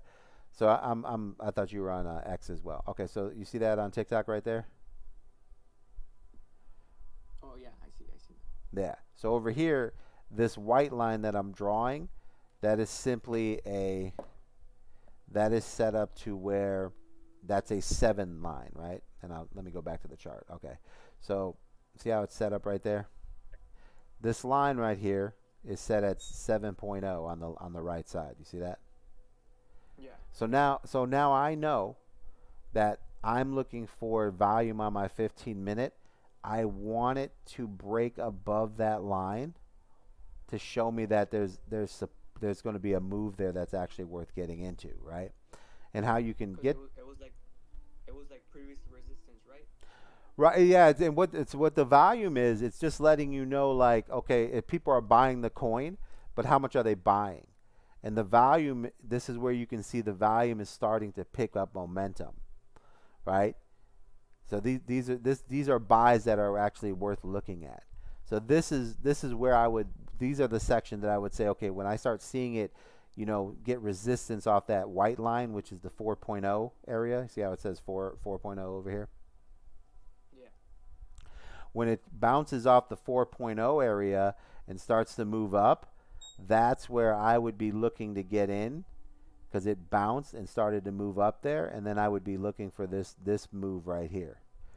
Right? I'd be looking for that move to happen. Right? So that's just You would look for the break, or you would look for the move? yeah, because see how it had resistance right there? See how it retested? Yeah. And it starts to move up? That's where I would be, getting into my trade and say, okay, that is going to be where I'm going to look for the move right there, right? So that's just kind of how you break down a system and say, okay, when all these other things happen, I see volume picking up momentum. I need my 15-minute to break above the 4.0 line. I need it to, show support or resistance in there, and that's where I want to get into my next move, right? So that's kind of like just, where you can look at whatever you're doing to decide that, you're going to make decisions on that particular type move, right? So that's how you can kind of like add volume to your trading as a way to say, okay, I need it to do a little better, right? So that's just a breakdown of that. So for us, we have multiple things that we have. So like down here, we have the relative strength index, right? So for me, this is also showing what they call sentiment of trades happening, right? So once the 15-minute shows a bounce off the 25 line and it crosses back over there, that's going to be a signal for me to buy. You see how like there's a buy signal here on the upper trade right there. You see this? Yeah. Yeah. So my indicators are telling me that this is already creating a volume that to buy section, right? So on this, I would be looking for a push, a retest, and then a buy, right? So you can see here on the main chart, there's a buy signal here.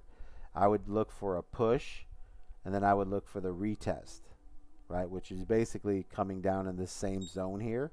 And that's where I would be getting in a little bit lower. I would be buying in this off this candle here, and I'd be part of this next run, right? So that's kind of like trading 101 is this, right? There's always two moves. There's the initial push or drop, then there's a retest, and then there's the next move, right? So when this buy signal comes up for me, I know that I need it to push, and as soon as it retests, as long as the volume, which is, kind of lines up with what we're looking at, then I know that this area here is a buy zone. And then I can take advantage of that next move. So this is That makes sense. yeah, so I'm kind of giving you like, so my system is set up where, when you take the Trading Academy, right, we break down 3 indicators that we use all the time. You learn a system to use the 3 indicators confirmations. Like this one will say buy, this one will confirm volume, and that'll basically let you know where you should be getting in, right? So what I'm doing right here is I'm just kind of like giving you a breakdown of when you see something, how to, enhance your system, right? How to look at what you're doing and say, okay, I need that to be better, right? So how to fix your losses, you know what I'm saying? Like look for little things that you can do better, and then add that in there, because if you learn not to make a bad trade, that's an automatic win. You know what I'm saying? That's kind of what it is, right? So for me, our system works like this, right? So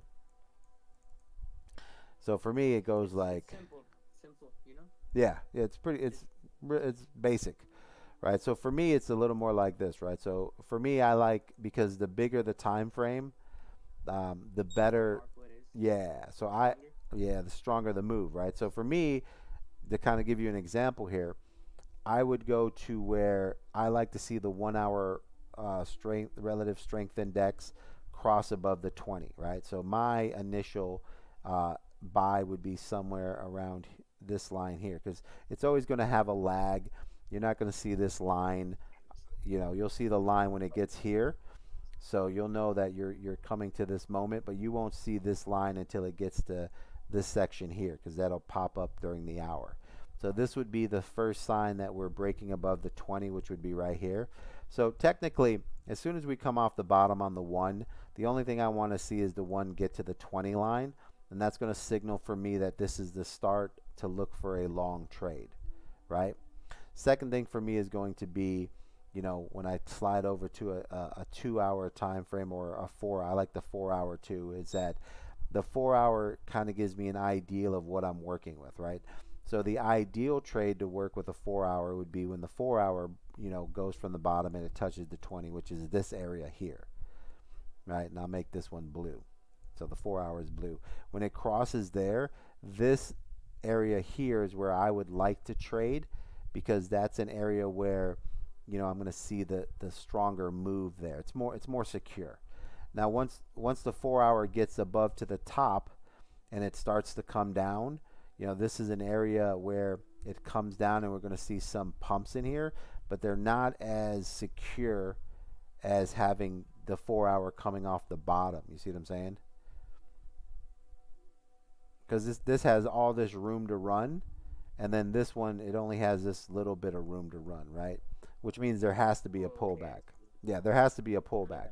So right now, messing with these trades are going to put us in a situation where, even though I'm up $80 on this trade here, it's going to put me in a situation where, the possibility of it being a big push versus anything else, it's a little bit slimmer because, the 4 hours already kind of at its peak. So in order for me to know what's coming off that, I'd have to look at my daily, right? And this is what we were talking about here, is the daily right now is showing, you see how the daily's coming off the bottom? So eventually in the next, by midnight or whatever, we'll see the next push here. And once the daily starts to reach this 20 line, that's going to let us know that Bitcoin is in an uptrend, right? That's going to be our biggest moves, will be when it gets above that section. So right now it is heading up. So we're not in a bad situation. It is showing that on the larger time frame, there definitely is a push happening, right? But because the 4-hour is already in its position at almost to the top, whatever move I have here will be a strong move to the top of the 100 right here. But I also have to be prepared to take advantage of the profits, because it eventually has to cool down, come back down, and then find momentum, right? So that's kind of like understanding what the RSI and the volume's doing allows you to kind of like work inside the time frames, right? So for me right now, watching Bitcoin make its move here, as soon as I see the volume kind of slow down like it is right there, I want to put myself in a position where we're taking profits on that, and we're thinking that moving our stop loss up, so that way we're not in a position where if it goes the other direction, we don't take a loss. We're just protecting our gains. But that's kind of where, when you're breaking it down. So for me, it would go like this. So a normal system would be this. So the first thing I would want in order for me to think about going long or thinking about a long is I want the 1 hour to break up, right? So that's the first thing. The second thing for me is this. You see this circle right here? It's going to be that little bitty green moon, right? So for me, I'm going to need what we call the volume right there. So I'm going to need this green moon right there to come up. And that's just telling me that at the 1 hour level, I have a green moon set up, meaning that currently at the 1 hour level, there's enough volume in there to dictate a move to the upside, right? So that's the first sign for me that there's some possible longs. The next thing for me is say, okay, this is pushing up, the RSI is going up, the 1 hour is going up. So we have this nice little area here that we can look for a long position. And we have a moon in there, so that's not bad. And then the moons actually cause basically pumps. So the next position would be how many moons are in this area that can give me like jumps or pumps. That's what I look for, right? These moons are already here. They've already hit, which means that those jumps already happened. So now we're in a slower position where it's just going to be more like a gradual grind to the top. So the only thing that I'm looking for here would be what we call our price action. So that's going to you see how this red line is up here? There's a red line, green and red line here. Red right now means that price action is not, there's not a lot of price volume action going on. So the odds, the buyers and sellers, right? So it's not so overwhelming that the coin is just going to start going on a run. It's just kind of like, they're just flowing side by side, right? Price action is just steady. There's nothing overwhelming, and there's nothing, if anything right now, it's on the low side, right? Even though people are buying, it hasn't been enough price action for the indicator to say, oh, this is abnormal, right? Like orders are coming in so fast that a pump is coming, right? So currently On the 1 hour, I don't have a buy signal, but if I go here, I'll show you on the 30. You can see there. You see how the line went from red to green? You see right here?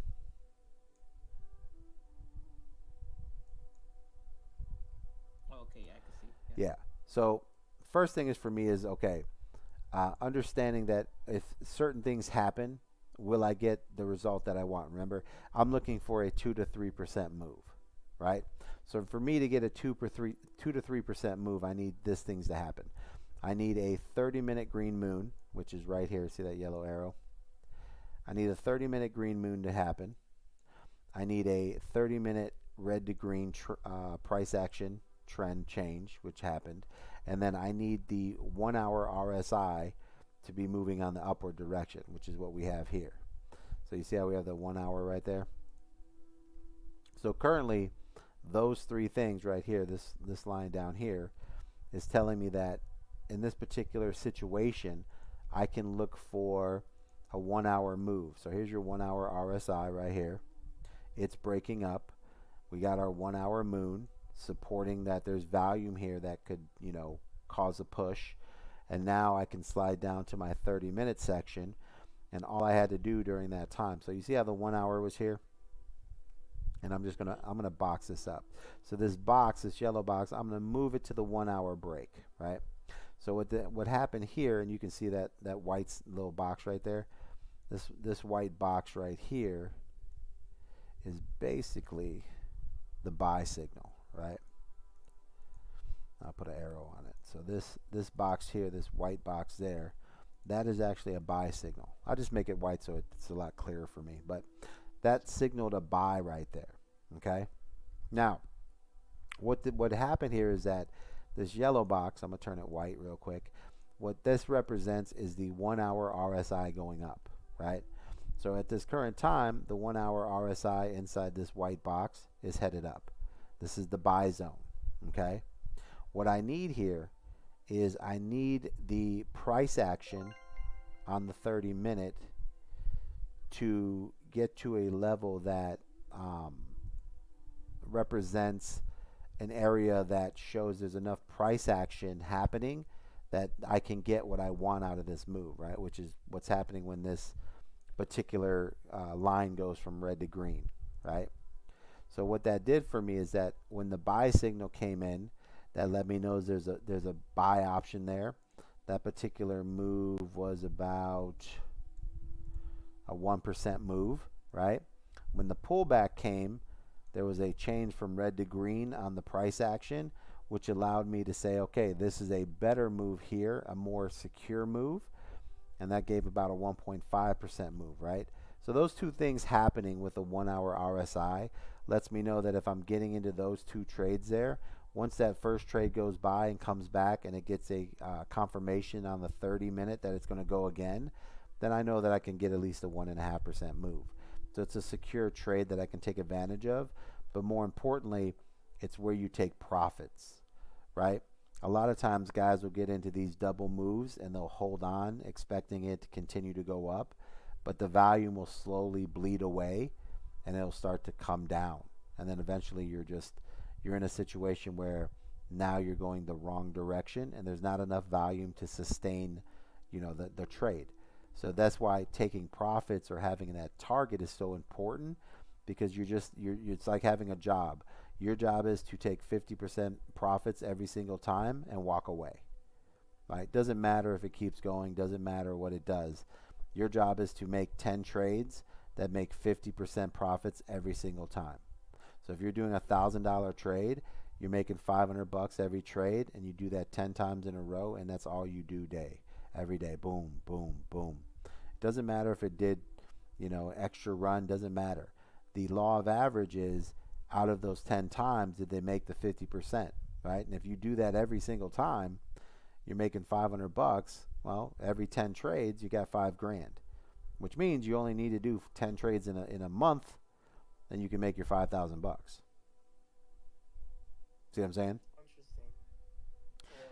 Interesting. Where people make the mistake is they try to get more. They feel like it's going to do more. it looked like it was going to do more. You know what I mean? There's always that, oh man, I really thought it was going to go up. Right? That greediness, Yeah, yeah. And it's like, well, if you build a system that delivers a certain amount of money every single time, then you just do the job. Right? It's like having a job. Like your job isn't to overthink what the market is going to do. Your job is to do the job that you were there to do. So once you have a system that delivers you 50% gains every time you do it, then that's all you do. You just do it. If you want more, you just do it more. If you want more, then you increase the bag. Right? So if you do $1,000 trade and every single time you do 50%, it's 500. But let's say you want to make 1,000. Well, once you've made you've taken $1,000, and once you've made that into profits of $3,000 inside your saving side, then you can go ahead and take the $1,000 and add another $1,000, and now take 50% of that, and now you're making $1,000. But you're doing the same trades that you've mastered. You've mastered the 50% trade. You know what I mean? Yeah, interesting. How long have you been trading for? About 15 years. Okay.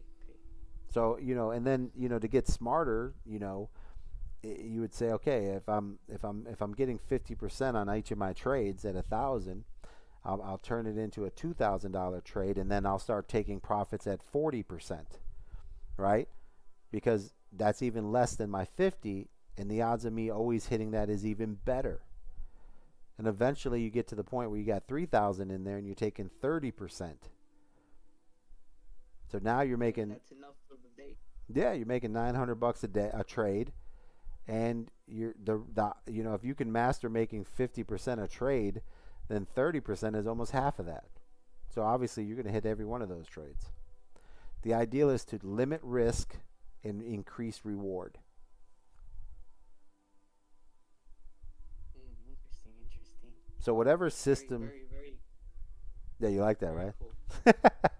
Yes. Very cool. So it doesn't matter, like whatever system you use. Like that's why everyone's like, there's all these different systems and structures and stuff like that. You can use any system you want, man. Just figure out, whatever you do, just repeat the steps. So if you enter because of this, then enter every time because of that. And if you know what I mean? And then figure out if that works. And out of 10 trades, if it sucks, then you need a better entry, and then get yourself a better, system. And eventually you'll find a system that, you win 5, 6, 7 trades each time. And you're like, all right, this is pretty good. And then figure out how to limit the bad trades. Like what happened in the bad trades that I can get rid of and say, okay, I'm going to only enter it when these 3 things happen, right? That's when you start adding, a little more, indicators or things that you use, right? For us, it's very simple. We go off the higher time frames. And what we like to do is we like to trade in what's called a trading zone. So we like the 1 hour to be headed up. We like to see the 1 hour moon in there. And we like to trade with the value moving that section. So I mean, right now I know Bitcoin's not going to break out or have a really big run right now because my 1 hour is at the top, my 4 hours is at the top, and my daily hasn't crossed the 20 line yet. So right now, currently, we're in what they call consolidation, right? And consolidation is just going to be a 1% move up and down, and for the next 12 or 16 hours, yeah. So there's no need to think that holding a position here is going to actually continue to hold. Once you hit your profits, just take your profits, right? It's what they call finding a channel, right? A trading channel. You can find a trading channel during consolidation that averaged 3 to 4%, and you can use a multiplier over there. Then you can sit there and take 0.5% each time and make 30-40% gains. I mean, why be greedy? Just do what's better. Do what makes more, right? Don't try to get to the top of the line. Don't try to hope for it. Because it doesn't work like that. You know what I mean? Because it doesn't. You're trading with a bunch of people that are doing the same thing, and what happens is they're not going to start taking profits when it hits the line. They're going to take profits below the line because they don't want to take that risk. And then eventually it gets lower. So they lower their target and lower their target, right? and then you're the one caught figuring like, why didn't it hit the target? Why did they sell early? You're getting caught because they're taking money because they don't want to lose. So if you start off and you just take the 25% move every single time, you're the guy who's winning every time while the other people are figuring out who's moving what or what the new target is or what's happening. Right? Just find simple moves that pay you and just repeat the process. Right? That's why when you have a system, you can go in there and say, okay, this is what I do every time. I need volume to be at this level so I don't get tricked. I need this to be at this level so I don't get this. And that's pretty much it. So for me, I see how we have I have a Bitcoin long here, right? So Bitcoin is starting to build momentum. But for me, it's very simple. I need resets of the RSIs. So for me, like how the 30-minute RSI right here, see how it's going down? So I need these things to like reset, right? And I can see on the 30-minute volume, notice how that we're hanging above the 7 line, right? See the retest, and now it's coming down again. So once this retest again, this means that the long position is going to get stronger because it's building momentum, right? So yeah. So the first video I made was how to trade on uptrends. Like there's no need to, try to go long on trades when they're not, it's basically for hodlers, right? It's for people that don't use any leverage or any type of multiplier, and all they're doing is they're trying to buy the bottom and they're riding the top. Well, for that to happen, you need the daily RSI to break above the 20 line, and then you need to have the 4-hour headed up in the, bottoming out and then headed back up. Those are your strongest options for the possibilities of having the biggest runs, right, without any multipliers. Right now, Bitcoin isn't in an uptrend. Bitcoin's in a consolidation. So the entire market. Tradable, and if you know how to do it, right? Yeah. I mean, it's like here, I could like, so you see, I was just picking up 70-80% gains there, and you could trade that all day, and you just have to. All you have to do is just set your profit. So I know every single time that, let's say, the 30-minute or the 10-minute comes back down. So let's say if I'm using a high leverage, right? So the high leverage for me is, now that this volume is staying above this 7 line, is to just let like the 30-minute RSI repeat itself, and I can take advantage of that 30-minute pump every single time. Because I don't need a lot for it to give me my profits. Okay. Yeah, it all comes down to your leverage. Do you also do shorts? Oh yeah, I love shorts, man. I mean, I only talk. yeah, way better, bro. I mean, so I've been on TikTok, and I've been teaching trading for about 5 years on TikTok, and I teach during the trading times, right? So I'll trade from September to March, and that's pretty much it. And then the rest of the summer, it's just shorts, And I tell people all the time, like, man, I short the market. I love shorting the market. Like, that is just, it's because it's so much easier. It's just the concept of this, right? When you have a coin going up, you have to have people buying. It has to be trending. It has to be all these things for it to go up. But once people start selling, right, it's so much easier to know when someone has hit profit, because once people start selling, then everyone else has to sell because they're losing profits. And then if you get paper hands, then you get more, and then you might end up with a waterfall effect, right? The best part about shorting is that once it starts going down, it could really go down. Because you already know, it's like people already bought the coin, so they have to take profits. So they're going to. But when you have a coin that's going up, it's like you don't know if people are going to buy today. You don't know what their situation is. When the coin's already bought, what I do know is that it's easier to take profits than it is to buy. So shorting is 10 times better than going long. Okay. Way better. I've heard it before. Like, it's. Yeah, because we already know. Like, once that's just waiting for the resistance line. Like, once we see the volume change and it can't break its resistance, then we can short down from there, because we know that eventually people are going to give up on there, because there's only so much money. Like, once the money reaches the level, the odds of a whale coming in and buying at the top is minimal, right? It's like people don't buy at the tops, they buy on the bottom. So shorting is way better than going long, bro. Way better. So much more predictable. Did you ever trade anything else other than crypto? Yeah. I used to do stocks, man, stocks and bonds. But crypto's so. Forex. No, I did forex options for a little bit. I mean, the indicators that we use, the system we use, I got a lot of people that use it on forex. They love it. They're like, bro, this is so easier. I'm like, yeah. Once you have a system, it's like easy. For me, it's like the forex market. I'm like, I just like the crypto action, because it's so much easier to short. Yeah, it's so much easier to short. It's more, it's more logical. It's like when you understand human behavior, and you realize that people can't get out of their greed factor and they panic. Right? It's always the same thing. All right, so crypto is very, very predictable. When it starts doing something, it's like, you know what it's going to do. All right, when you got forex and all that, it's a little bit of different animal. You know what I mean? It doesn't crash as much as like crypto will do. So it's just an easier market. But I got guys who trade stocks and forex with the indicators, and they're like, "Yo, it's the best shit ever." It works on all of it. I just prefer crypto. Yep, preference. Yeah, preference. I mean, it's just easier for, when I look at it, once I see it, because you can watch Bitcoin, right? So that's what we're doing right now is we're watching Bitcoin. It just allows you to, all the other coins, like I'm going to trade Doge. So we have 4 or 5 coins that move with Bitcoin.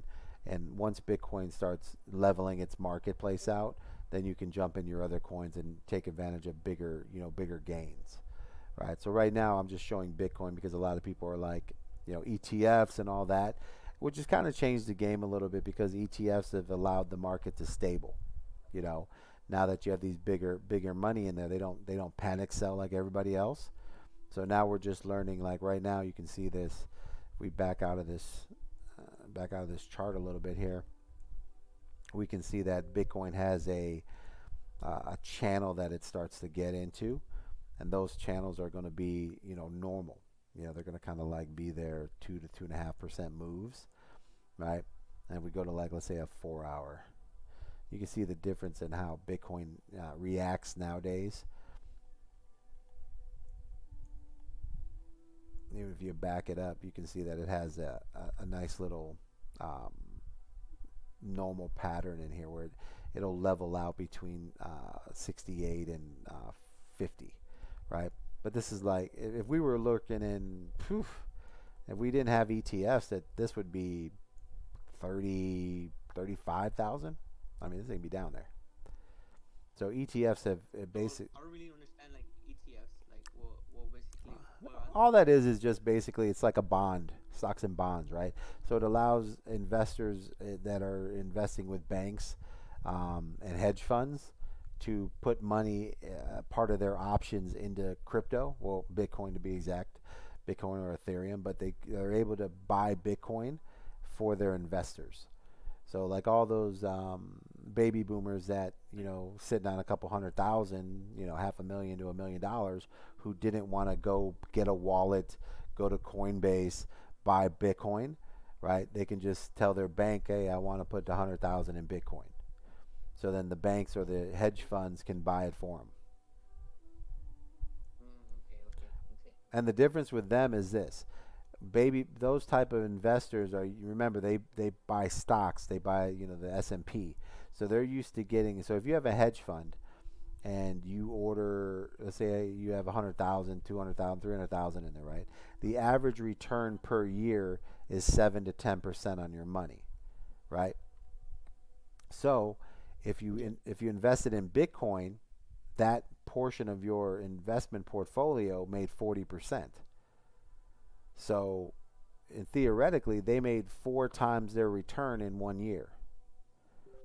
So, they'll sell, those profits because that's what they're there for, but they're not selling their holdings because it's like, they've made more money than they've ever made in investments, and it's a new technology. So that you're not going to see them, make 40% on their money and then sell their entire bag. You know what I'm saying? They're going to sell 30% of their bag, take those profits, and then they'll reinvest when it comes back down. They're like They're like consistent. They're like consistent investors. You know what I mean? Like the top hits, they sell, then they rebuy. You know what I mean? Unlike the other market would be guys would put a couple 100,000, it go up 40-50%, they sell their entire bag. You know, these guys are kind of like they take profits and then they reinvest because they want to build this up to 100,000, 200,000. You know what I mean? These are like real investors. They're not like retail investors. So what the ETFs allows it to do is, every time there's a dip, the ETFs buy more position, right? So even if their clients sell, they buy their sells. And then what happens is the client comes back and says, oh, we're going to buy more position, when now the hedge funds are selling them the Bitcoin they already have.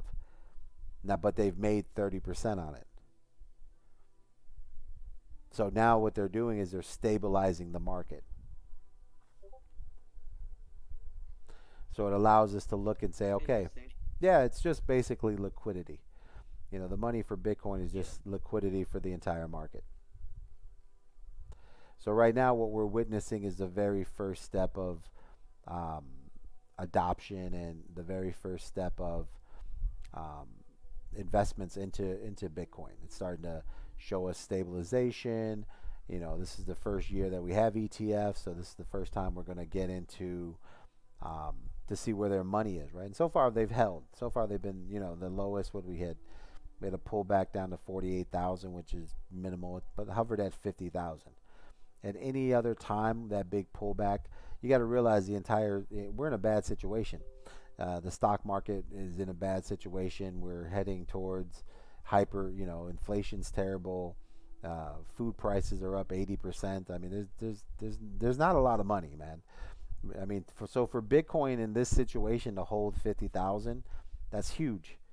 Like it should be at 20,000, 25.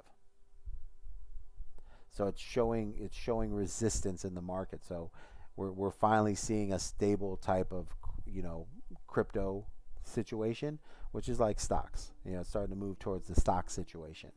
So now it's a little more safer to trade in there, and it holds a little more value. The only bad thing about that is with all that extra money in there, it's an upside and a downside. One side, it brings trust to crypto, saying that it's going to hold the position. But on the other side, like for me, I'd have rather saw it go from 65,000 down to 25,000. You know what I'm saying? So Why is that? well, more money, because I could have shorted it all the way down. I would have doubled the money. But now it's bouncing at 50,000, going back to 64, and then we shorted it again back to 50. You know what I'm saying? Right now we're shorting it back down to 52, 53. But at that level, it's like it should be at 25. So we're still seeing good gains here, but eventually these big giant sell-offs and pullbacks, they start to get smaller. You know what I mean? So over the next year and a half, they won't be as volatile, right? And the money's in the volatile market. That's where money is. The more it moves and the more problems it has, because I like the shorter market. So the worse it crashes, the better for me. So the lower the low, that means that on the reverse, when it goes to the buy side, you're going to be able to get more money on the buy side because it's bouncing. You see what I'm saying? But if Bitcoin is like, think about it, if Bitcoin went down to 30,000, you know how many people would be jumping on that? A lot of people. A lot of people would jump on that. But now they're sitting back and they're realizing that, they're not getting those type of situations. And now it's starting to stabilize, right? So the more it stabilizes, eventually those giant gaps start to get smaller, right? So like the trading channel starts to get smaller. So now it becomes where the only real thing is like you'll have pullbacks, but they're only like, 10% instead of 50. So it's an interesting thing, but it also brings more people into the market. So more projects will have funding, you know what I mean? So it's kind of like a double-edged sword, But eventually, that's why people would talk about trading crypto. Is like the best time to get into crypto right now is now, while you still have these big amounts of fluctuations, because eventually it'll close the gap, and then it'll be just buying for longs. You know what I mean? There won't be so much fluctuation. It's true. It'll just keep growing, I guess. Yeah, when they pull back, it'll be like 3%. And you're like, I remember those days when it used to drop 60. you know, so it becomes a very interesting. You got to start, being a better trader. That's why teaching people like, hey, if you're going to buy and hold, learn when to sell, stop. It doesn't make sense if you put 100,000 in Bitcoin and it goes up to, to 300,000, then goes down to 50,000, goes to 500,000, then to 100,000. You're holding for those 5 years. Like you got to sell for profits and buy more coins. You got to accumulate.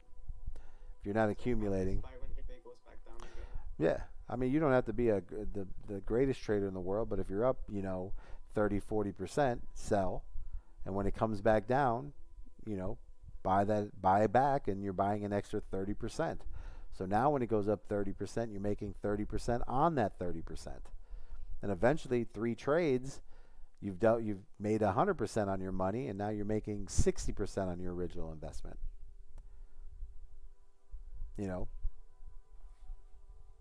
So it's just like understanding a system and a structure of like, finding a system that you can get into and execute every single time and learning. That's why we teach a very simple thing of learning how to make 50% on your trades. 50%, 50%, 50%. Because all you're really doing is you're just collecting your money. Like, all right, 50%, 50%, 50%.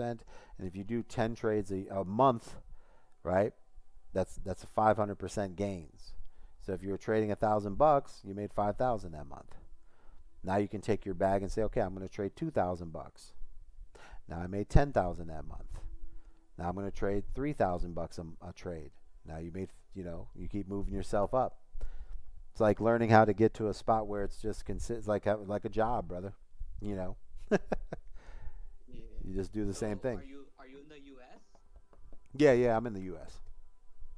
Yeah. So, cause I think I know that you can't leverage. Can you? Well, this is so if you go to so if you're in the Discord, go to the exchange.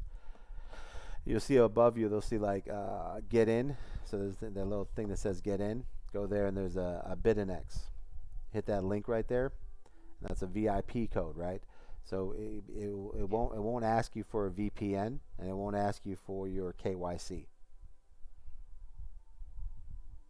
Oh, okay. And we can use high leverage on that. And the bonus to this is, we sat there, worked with these guys for a while, and I'm like, we're in the U.S., so we don't want a VPN because most of us use VPNs and some people can't. So we're like, no VPN, no KYC. And they're like, yeah, no problem. But what also I like about these guys is they give you shitloads of like money, right? So there's a section here, like a coupon section, right?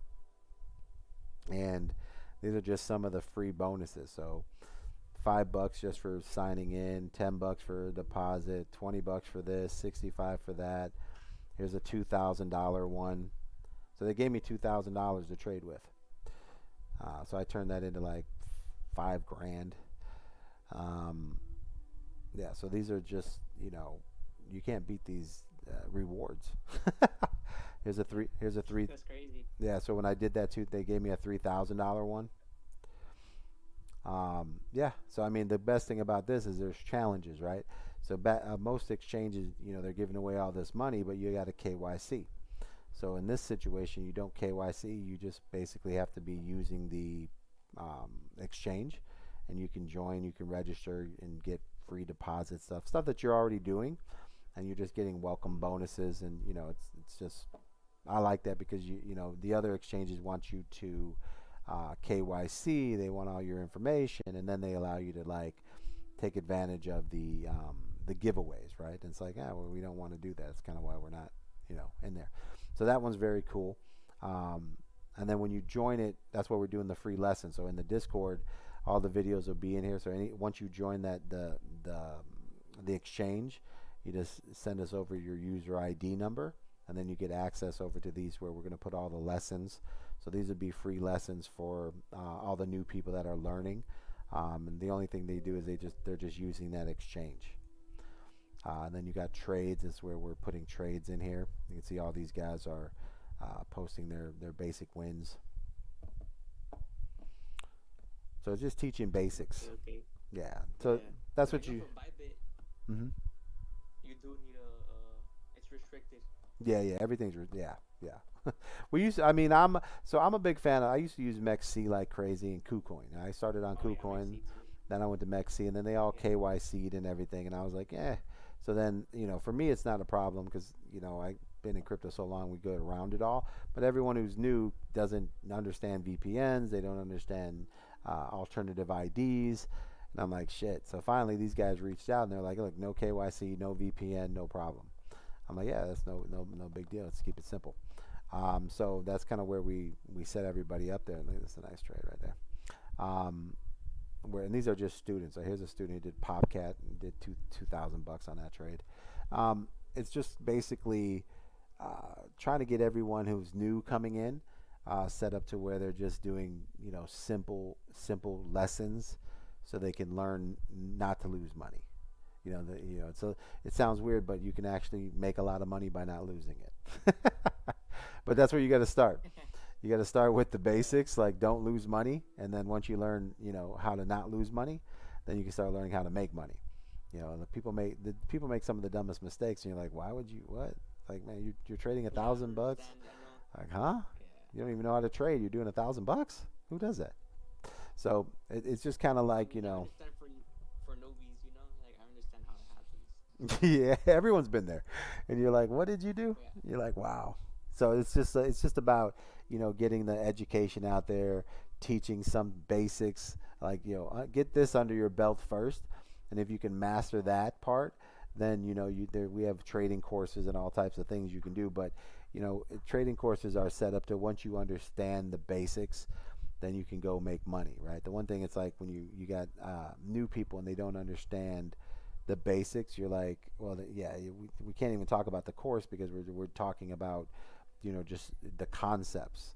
So that's what we're doing right now. It's like everyone who signs up on the exchange, we're just giving out concepts, like how to improve your knowledge of understanding how to be profitable, right? Because as humans, there's always going to be the question why. You know what I mean? Like anytime you show someone something, they're like, well, why that happen? Like I had a guy tell me, like, why do they pay us when the coin goes down? And I'm like, well, that's a business where you got to realize, like, It's a valid question. yeah. And it's like, well, the problem is that you're not really like it's like gambling. You're not paying you because the coin went down. They're paying you because you bet the coin would go down, and then there's 1,000 guys who bet the coin would go up, right? And all they're doing is they're paying the guys who were right, and they're taking the money from the guys who were wrong. And 90% of traders suck. So you're not really, all they want you to do is they're playing the odds. They're going to bet the odds that you'll win 3 times and lose 7. So they're not really paying you because the coin went down. They're paying you because you're gambling. I said, but if you understand, I mean, I like shorting because the money's a lot better. I just take advantage of the system. You know what I mean? Yep. I said, I mean, but my money's not going to hurt these guys. These guys are taking in, I mean, just on my trading, it's like fees and all the things they take in. Like the guys, they're like, when you have people out there, I was laughing. I was like, what, they would show me that guy. He's like, bro, he's like, because I tell him, I say, hey man, if we're going to build something, I got to do. So I want to trade for free. So I'm always like, well, no, we need lower trading fees, right? And they're like, all right. And I know they can do it because I'm like, you guys are making so much money. And I put so much pressure on the exchanges because I'm like, yeah, I'll bring over all my traders, but we don't want to pay for fees. We want low fees. So they have to work out a deal with us because, I mean, they're making too much money. Sometimes they'll sit there. That's crazy. Yeah, they make a lot of money. Like my trading volume is like 15 to 30 million a day. So we do a lot of trading volumes, right? And, and that type of stuff, so let's say we win, right? So if I bring in $1,000 on the trade, they're going to make $100 to $200. So they're making money off my wins. So Yeah. why do I want to why do I want to pay fees on top of that? So that's what you have to do. They got to barter with us. It's like, hey, if you want a piece of my action, I don't I want less piece. So these guys are real cheap for us. They're very low, and then they give out our coupons, and I'll say, hey man, we made a lot of money the other day, which means you made a lot of money, and I'm like, send us up some coupons, send us some VIP stuff, and they're like, oh, no problem, you know what I'm saying? Because it's business. It is. It's business. Working together. Yeah, we're working together. I mean, that's the whole point is like, finding exchanges that work. That's why I left MEXC's, because MEXC didn't want to work. They were too busy. Like, oh, I'm like, we don't have time for that. We spend a lot of money. You guys make a lot of money off us. You need to pay. You need to give us bonuses. You need to give us stuff. And that's what you got to get.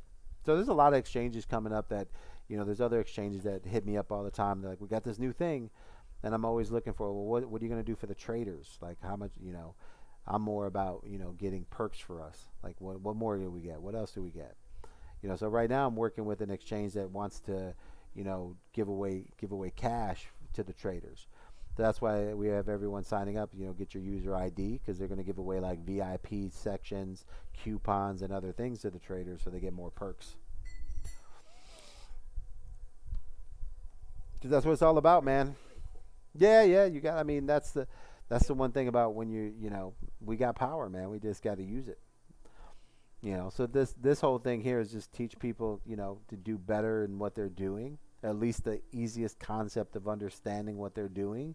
And then once once you get rid of the why and the how come, then people are like, oh, I get it. And then once that clicks in their head, then you can start teaching them systems and structures, and they don't question it. It's not emotional anymore.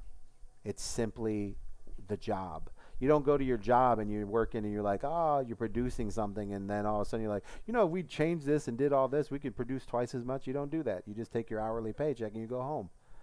I mean, the company does all the work. You just do your job. So when people start trading, they overthink it, right? So this is why you have to teach them a system and a structure that allows them to just simply do. And when people can turn off the emotions of trading, and it becomes like, my job is 50% profits, and that's all you do. Click, click, click, click, click, and that's it.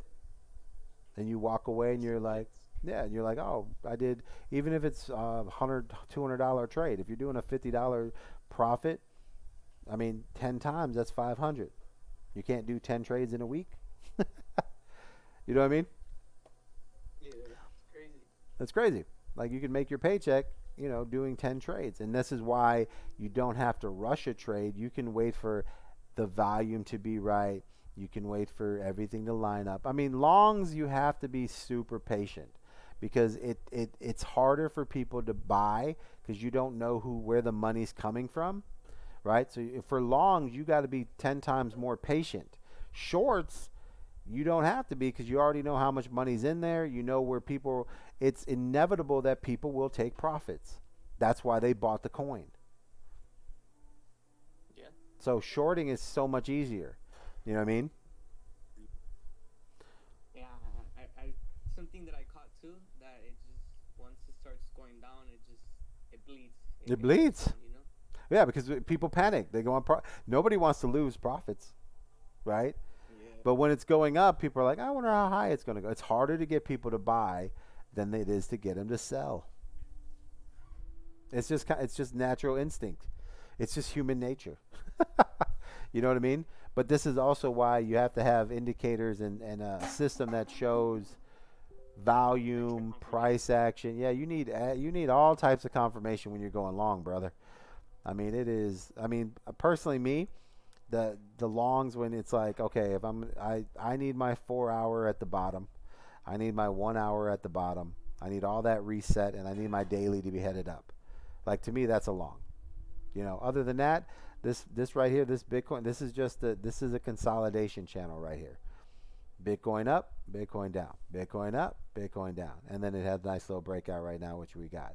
But that's because the daily finally started going up. So like, you see this box right here, this section right here of what Bitcoin's doing. This is simply that when it hit the bottom here, the daily was on its bottom. The daily went flat. There was a 4 hour push, then the 4 hour went down.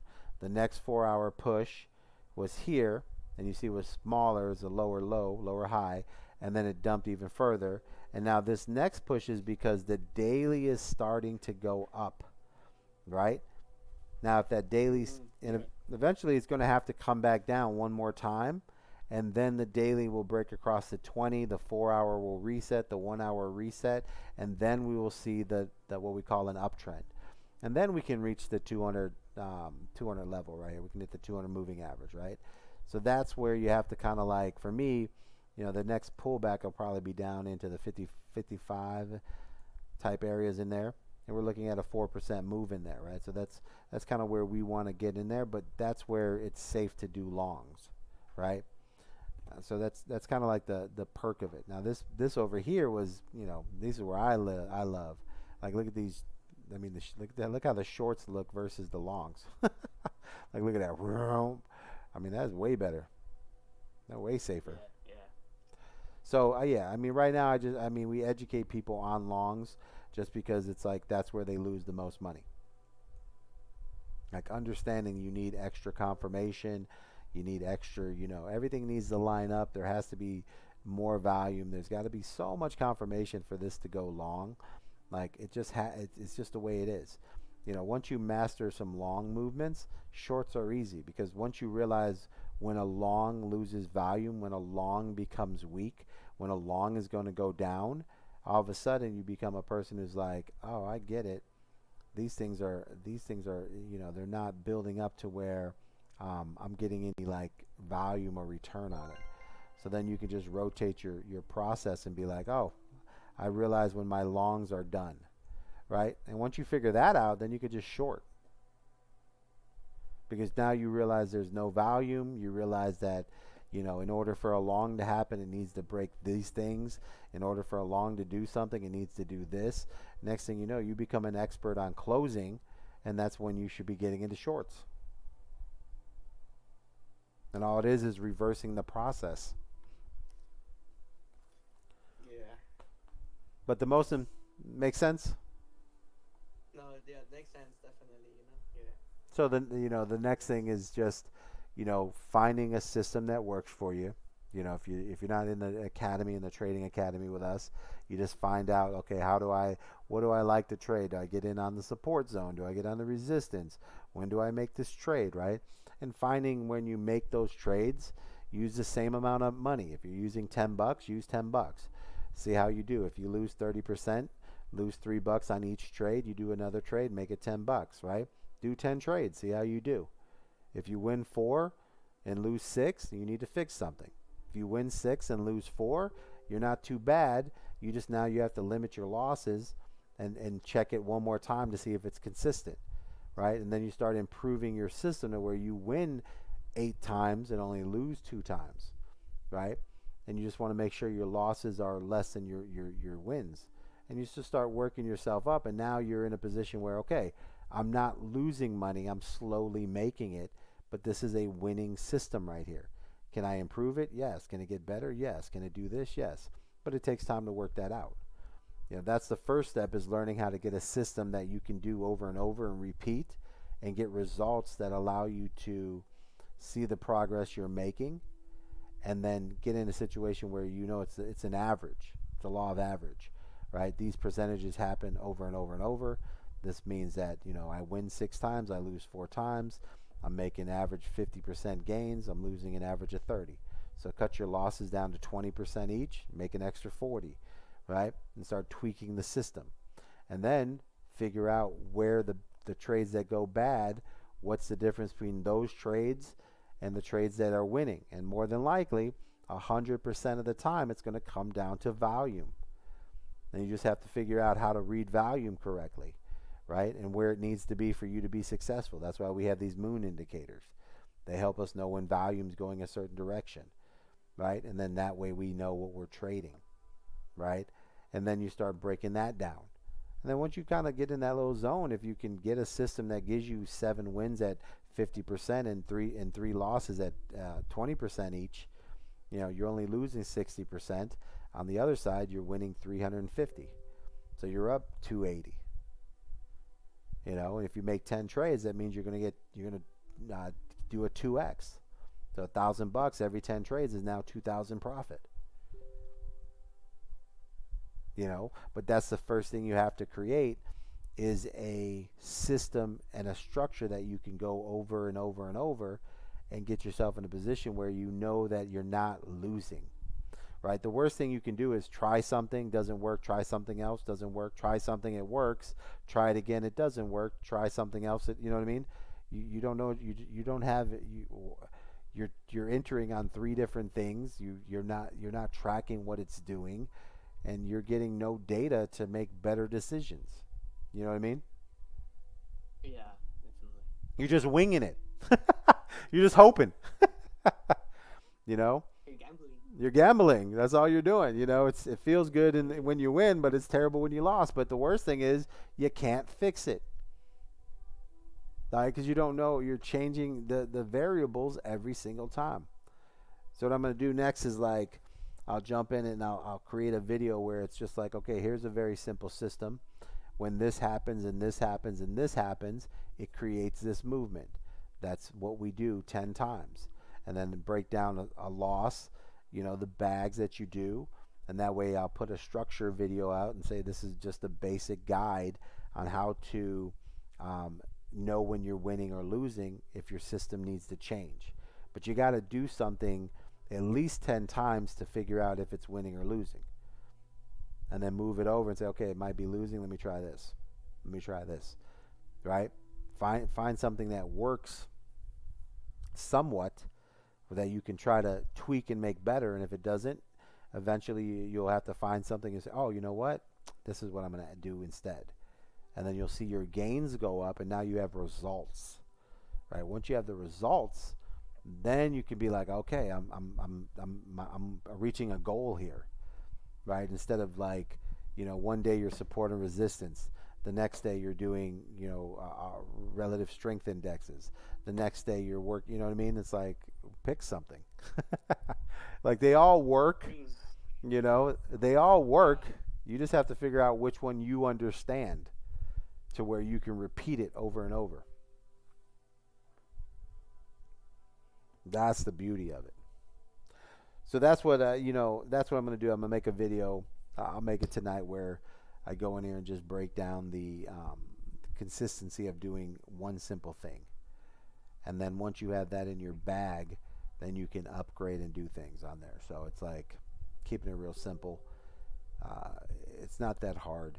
You know, once you have data and information, you can improve what you do. But you can't just be changing everything that you do and working it back and forth, because then you never know what you have going on. I'm checking out this new coin here. For like crypto, you don't really need to wait for like sessions like New York Open, none of that, right?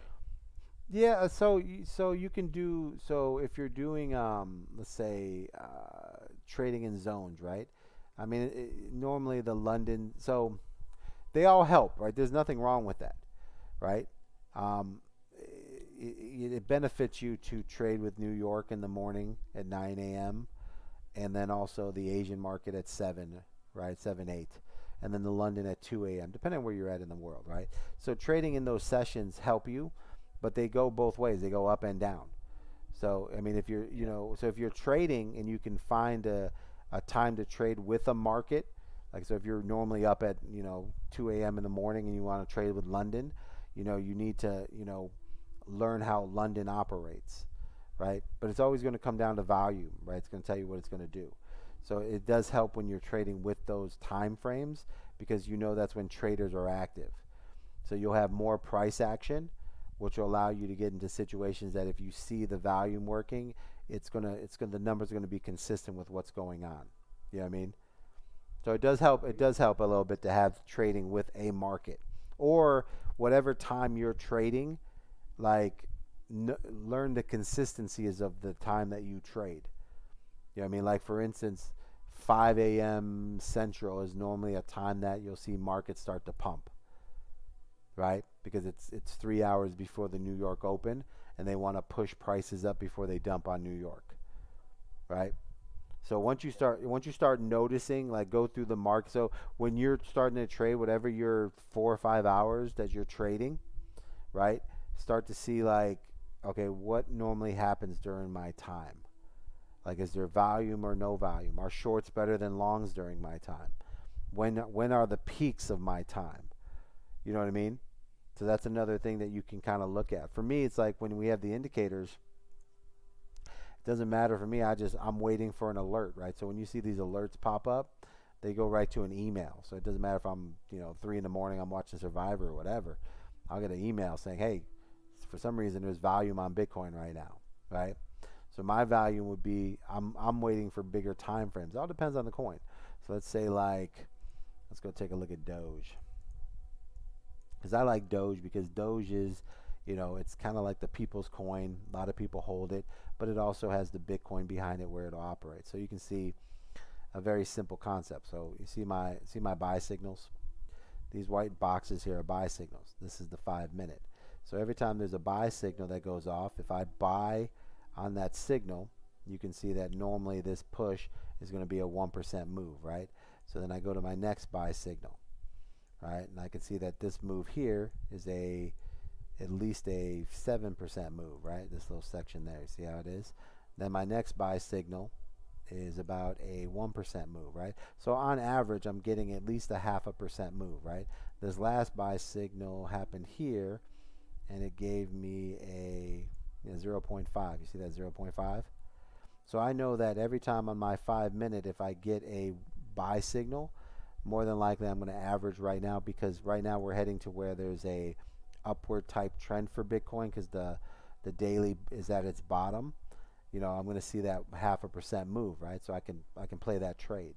But for me, I would go into where I'm looking for more of like the 15-minute buy signals, right? Because these buy signals are going to give me better options as far as like how trades move. They're about a 1% move on them. It's a better, easier 0.5% move. So all I have to do for me is I just set my alarm, my alerts, and anytime that these 15-minute buy signals come in, they alert before they happen because they're kind of like pre-triggered, and then I can just take advantage of that trade, right? So as long as the coin is averaging its 0.5% like it is, let's say that 7 out of 10 times, right, that does a 50%, 0.5% move. So if I'm doing let's say a 100x on it, or let's just say a 50x, right? That's a 25 to 30% gain, right? So if I'm doing $1,000 or 500, that's going to be a $150, $300 gain each time, and it's going to win 8 out of 10 times, right? So now just go on off that simple alert without really double checking anything else. It puts me in a position where I can just take those percentages. Now to increase my odds, what I do is I have that alert set, but if that alert goes off and I don't see something on my upper time frame, which is basically looking at like the 30-minute, if I don't have a 30-minute RSI at the bottom heading up, then I don't take that buy signal, right? So for instance, here's a good example right here. So you see how this is a buy signal right here, and the 30-minute RSI is on its way up, right? It slows down, pulls back, and then I would take that trade right here. Now when this buy signal hits, notice that the RSI, when it pulls back down, it starts to pull down, but it doesn't bounce, and then it ends up basically becoming a sell signal. This next move here, I'm bottomed on my 30-minute RSI, and there's a buy signal. It pushes up, pulls back down, and you see right there, you get a trend change from red to green. Then I would buy at this section here, you see? Yeah. Because what I'm using is the buy signal is just telling me that there's enough people buying that there's going to be a push, but I'm using the pullback, the retest to buy into my position, right? So that's go ahead. You would wait for the retest. It depends on the RSI has to be, at the bottom moving up. I want confirmation of a continuous push. You know what I mean? Like I want it in my favor. You see what I'm saying? So I guess it's because I know that, let's say if I do 10 trades in a month, right? And I'm doing, $1,000 or $2,000 on a trade, and they're going for 50%. I know that's a $5,000 a month, and I only have to do 10 trades. So I'm not in a hurry to take a trade I don't need, and I don't rush a trade if it's not lined up. So once you have that concept in your head, then you start to go, well, let me get another confirmation. You know what I mean? You start adding. You start becoming greedy. See, I'm not greedy. So this is the concept that I teach is this, right? So a lot of my trading courses, it's not really focused on, the system is easy to work, but what I realized, it's the mentality. It's that people don't understand their emotions. So what I really teach is concepts of just understanding profits, right? So for me, a lot of people get greedy when the trade is happening. They want more. I get greedy before I get in a trade. You know what I mean? Like, I'm greedy on entering a trade. Like, I'm not going to enter a trade unless I got more confirmation. Like, I'm greedy with confirmations, right? Because I want to lower my risk and I want to make sure I win. You know what I mean? So I get greedy with the advantages. You know what I mean? It's a good thing, like in a way. Yeah, like I want to win. Yeah. Like I want to. I'm not. Yeah, I want to. I want to win every damn trade. Yeah. So I want to make sure when I'm in there, I'm winning. Like I don't want to take risk, right? And I already know that if I do 10 winning trades, it's $5,000 a month.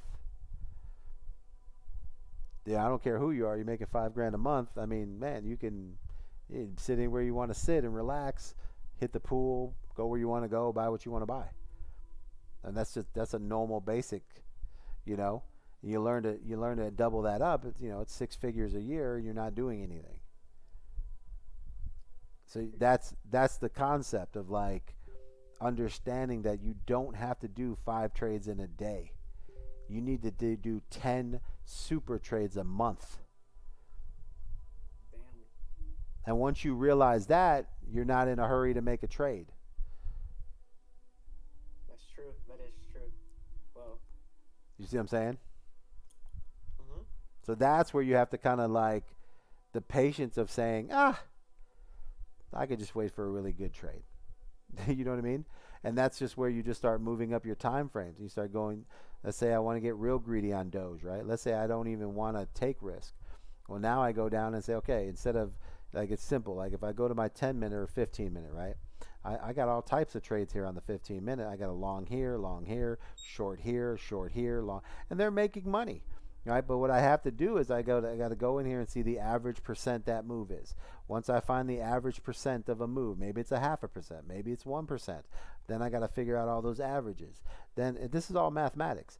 Then I got to take those percentages and I got to go, okay, how much leverage do I need? Well, if a coin is averagely moving 0.5%, that means to get the guaranteed win, I need a 0.25% move, which means I'd have to do 100x leverage to make 20 to 30% each trade. Right? And that means I'm taking out the risk. But why make 1, 2, 3, 4, 5, 6 trades today, right? I could do 10 trades today off my 15 minutes. So what's today? The 8th. So the 8th started here, right? So starting today, I've had 1 buy, 2 buys, 3 buys, 4 buys, and 4 sells. So right now I've made 8 trades today, right? Well, I don't want to make 8 trades. So I go down and say, I don't want to calculate all that and try to do all that mathematics. So I'm going to go down and say, fuck it. I'm going to do a 1 hour. So now I look at my 1 hour trades, right? Here's my buy signals on my 1 hour. So now when I calculate a 1 hour buy, what's my average win? 3%. See that? There's a 3% move. This Long-term, bigger reward. Yeah, long-term, bigger reward. Here's another 3%, right? Look at this sell. If I would have sold that, imagine shorting on the 1 hour. That's a 9% short, brother. I'm doing 50x on Doge. That's 500%.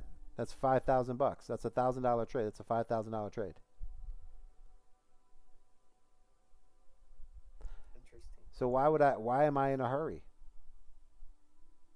That's true. You see what I'm saying? When I can just take advantage of the larger time frames and just, take the risk out of it. I mean, look at here, right? So when I realized the shorts weren't coming in, I did a reverse. Man, I was talking about once you realize longs don't come in. So I did a reverse on my long, and now I'm up $100. I'm up 50% just messing around with you. You know what I mean? Simple shit. It's when you master the understanding of what your goal is, right? Your goal. I think everyone gets confused. Like it's like slot machines. You go into casino and it's like, man, these are fun. I'm not here for fun, man. I'm here for money. Yeah, You know what I mean? And it's the job, you know. it's the job. But once your mentality becomes the job, and your job is to collect the money, then that's all you do. You don't overthink this. You collect money. And once you have a system and a structure down that allows you to collect money, then you just collect your money, and you're like, man, this is what I'm here for. I'm here for the money. There's no confusion about that. I want the money, and that's it. And once you've got that mastered, then you get out of your emotions and you get to the system, and you get to basically what you're supposed to do.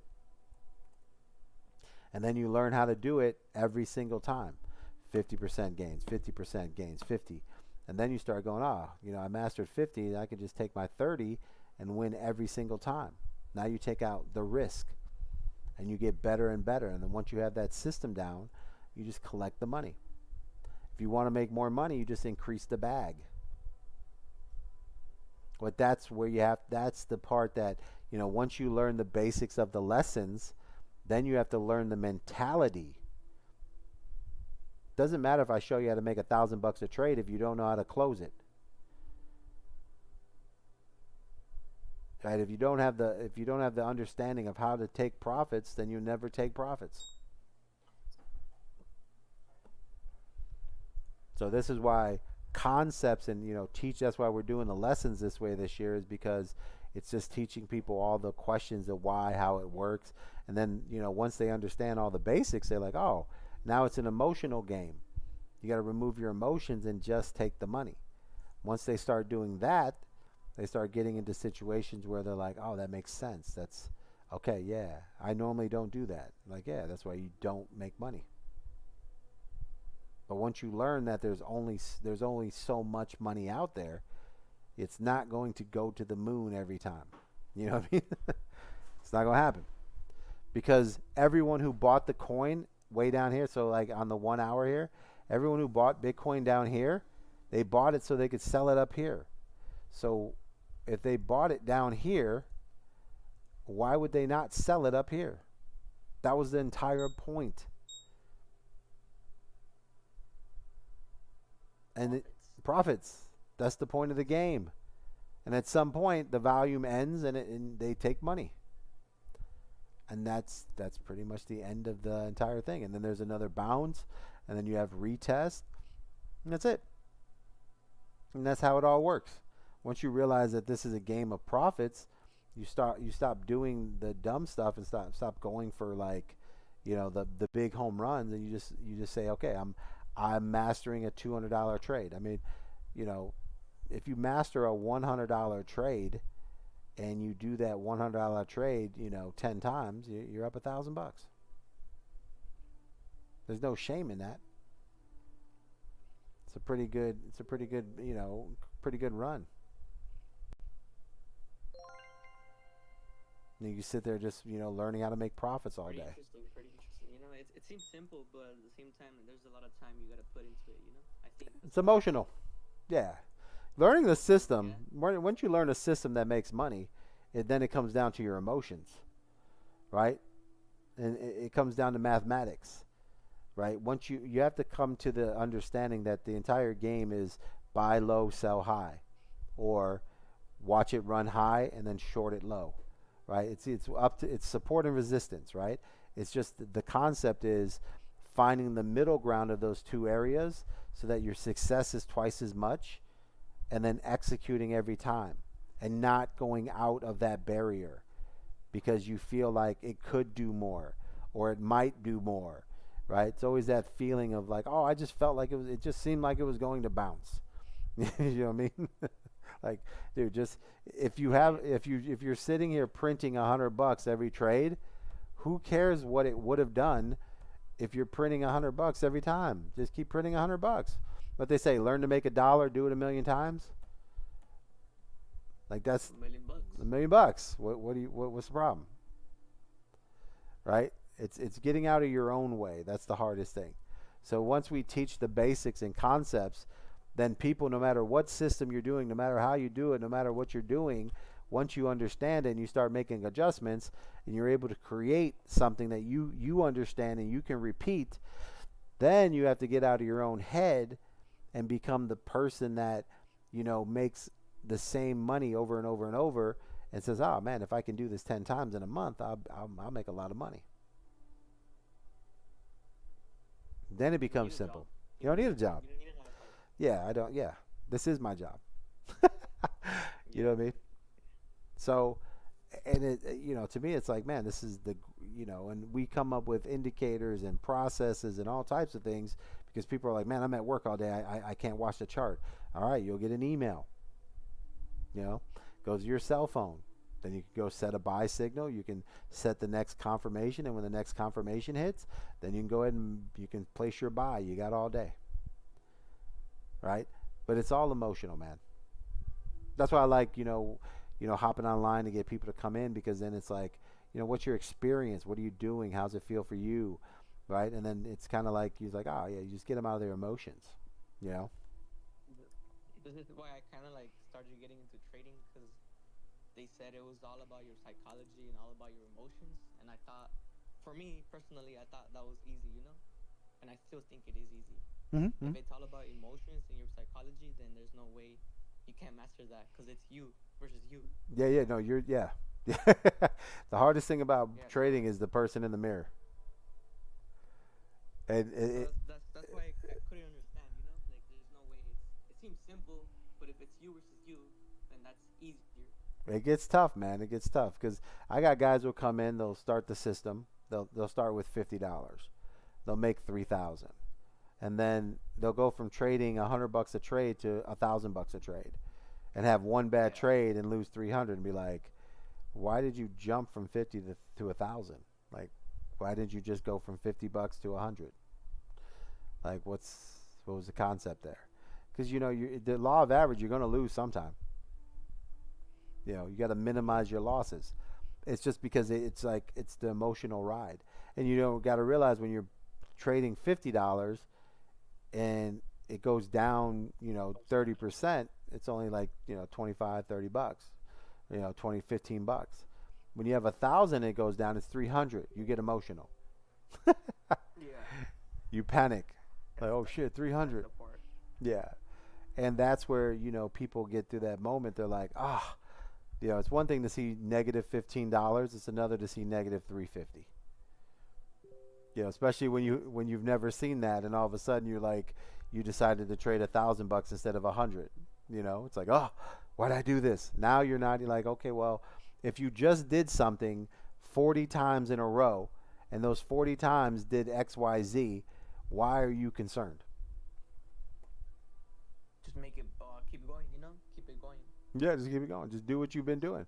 Do what you've been doing to win, and then just follow your system, right? But that's the emotional part.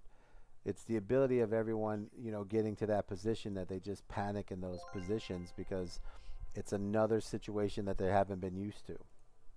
But that's the whole point of it, is like, getting to where they, doing something different, and all of a sudden their emotions jump in because that's not what they trained to do. You know what I'm saying?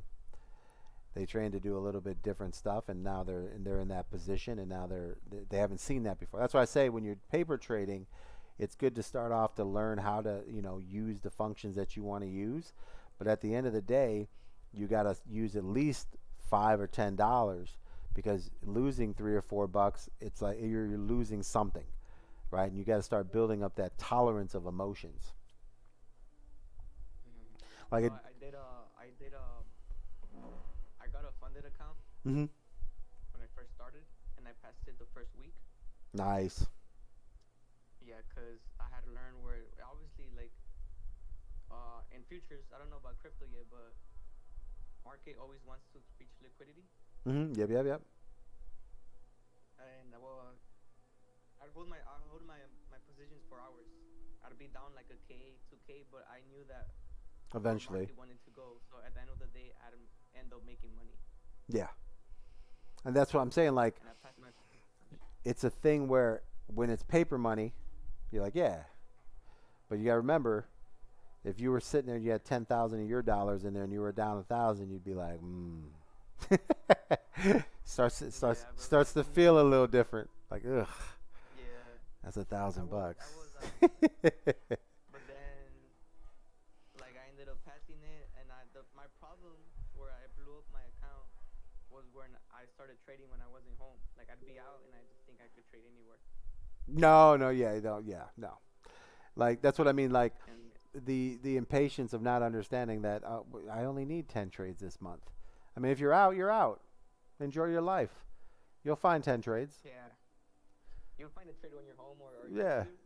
you'll make up for it. You'll make up for it. That's the you see. That's the emotional thing. You know, it's like, all right, this thing works. Let me go and set this trade. It's like, oh, you're not home watching the trade, right? It's part of the thing, you know. And if you have a system that you believe in, then you can do that, because that's what I mean. It's just confirmations. Like, if everything, you know, look for extra confirmation. So if you're going to set a trade and be like, all right, I'm going out, then you're going to need, you know, another confirmation that, you know, does something that tells you that this is securing the thought of what you have. Like, okay, yeah, this is confirming that what I'm seeing is right. Right, and Yeah, like it's possible that's you what it could do is. it Yeah. when you're not at home, but you just I was pretty new. I was still pretty new to it, so that's where and then I came home and I revenge traded because I was already up in my Yeah. PA, like Yeah. live account. Yeah. I was already up. I was like a K up in my account. You're like, And I went out and I lost like $800. I'm getting that back right And now. then I came home, revenge traded. Yeah, I got home. And I got get back. 'Cause I only needed 2K more to make my first payout. And yep, yeah, I blew up the account, and that was like 2-3 weeks ago. No, like 4 weeks ago already. It's been like a month, so ever since then I've just been perpetrating. But it seems like everything's going good, you know. Like I feel ready for some reason. Yeah. Well, you start once you. That's what I'm saying. You sound like you understand what you want to do. You know how you're deciding you're making a trade, and you kind of realize where your mistake was. So now you feel like, okay, I limit that, I get rid of this, and now I'm in this little area here. And you've come to terms with what works for you. And that's the most important thing. And now you just have to start adding to that and just finding ways to in making it a little better, ensuring that it's good, and then start just, you know, improving on that and increasing gains and lowering losses. And then just stay in that zone. And once you hit that perfect zone, you're like, all right, this is delivering this amount every single time. This is what I'm doing. That easy. You know, but you have to go through those moments, It's man. not complicated, like as they make it seem, you know. It's emotions, bro. If you listen to somebody like I like, sometimes the reason why we started the trading thing is because, you know, I would listen to people explain to me their losses, and I'm like, so wait a minute. So you were up 80% and you lost 20? Like, because I didn't understand. And what they do is they start getting up, Yeah. and they keep moving the price target, you know, their profit target up, and then their stop loss is moving, you know, trailing, and then they start moving their stop loss down because it's going down, and they just assume it's going to bounce. And you're like, like what was your goal was 50%, right? And like, yeah. So when you were up at 80, why wasn't the stop loss just at 60 and call it a day? Like, what was the point of losing 20? Like, well, I just thought it would bounce. I mean, it's always like it's always like human error. That's what I say. Like, people fail, systems don't. Like, build your system and follow the damn system. Right? If the system is set up and it's winning, why are you changing the details of the system during the trade? Like, why are you taking risk? Like, that's the whole point. Here, look at this trade right here, right? I just reversed on it while we were talking. There we go, 235. We're at 59%. Yeah. So I mean, it's kind of like it's kind of ridiculous. It's all You basics. reverse? Yeah, just reverse. Now I'm long. But when you reverse, does your profit realize or does it become unrealized? It becomes unrealized. So what it does is if you're in at 200 bucks and you reverse, it restarts the trade at 200 going the other way. Okay, yeah. But that's the thing is like people just, it's human error, brother. At the end of the day, it's just human error, man. They just they create systems and then they go against the systems that work. And you're like, what was the point of changing the winning formula? So 90% of people lose. Yeah, 90 people. I'd say probably 90% of losses were actually already gains. That's true. They just didn't take the profit. They just thought it would keep going. You know what I mean? Like they just don't close the deal. And that's kind of like the problem, And if you have a thing that says, okay, so like here, so I'm always like if I'm trading less than 1,000, right? It's like my goal is like I always want to take home $100, right? Like, all right, if I do 10 of these trades today, just bullshitting, there's $1,000 for the day. So like right there, boom, $130 trade, right? And it pulls back. Then I wait for it to reset, and we'll jump on it again, right? But that's the whole thing. And then when you start doing it like that, and you realize like, man, it was at 200, right? You start saying to yourself, all right, so if you want to take the risk and see if 100 can go to 500, and you do it 10 times, you'll realize that, man, if I would have just took the 200, like, yeah, if you took the 200 those 10 times, 7 of those times, that would have been extra 100. You'd be up 7 more 100 if you weren't, thinking that it's going to run. You know what I mean? So setting targets and taking profits are the biggest, the biggest, thing that you have to do. Is you got to get to a point where taking profits is the only thing that you're really working on. Those higher profits, those bigger gains. Like, okay, when it hits 300-400, even though I want 500, I'm going to take 300 because I'm going to expect right now it's not in a level with the volume that it's going to hold its position that high. It has to pull back, right? So if I get a spike or something, I take those profits and then I just reinvest those profits on the lower level. I put them to work. I compound them. But that's a whole nother lesson. But that's once you learn how to make profits, you can start figuring out how to make bigger profits and then compounding them to make money work for you. You know what I mean? But I'll make another one on that. So right now was just a day of like, understanding that you have to have a system and a structure built so that way, when you make trades, you know what you're going for. And then once you figure that out and you find a system that works for you, then you can start, figuring out the other parts of the system. But you can't just be changing the formula every single day and expect to understand to be a winning trader. You gotta work your way into a system and structure that works for you, so that way it's consistency. You know what I mean? And it's like constantly like building on everything.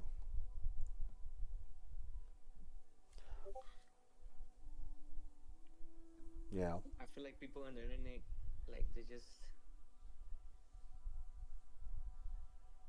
they complicate it way more than what it actually is. It's human nature, brother. Everybody has emotions, bro. You get carried away sometimes, man. It's exciting. There's nothing you can do about it. It happens, Yeah, it does. Yeah, It's because happened it's to me exciting. personally Yeah. a couple of times. Everybody. It's just the way it is. Uh, That's why when you get to a point where it's like, all right, this is what I do to get paid. This is what I do. And then once you start building that in, you're like, this is just a job.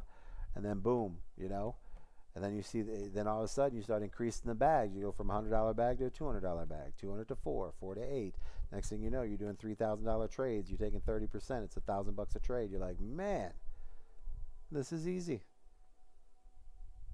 Because you're less risk, more money. Yeah, and it's weird. Less risk, more money.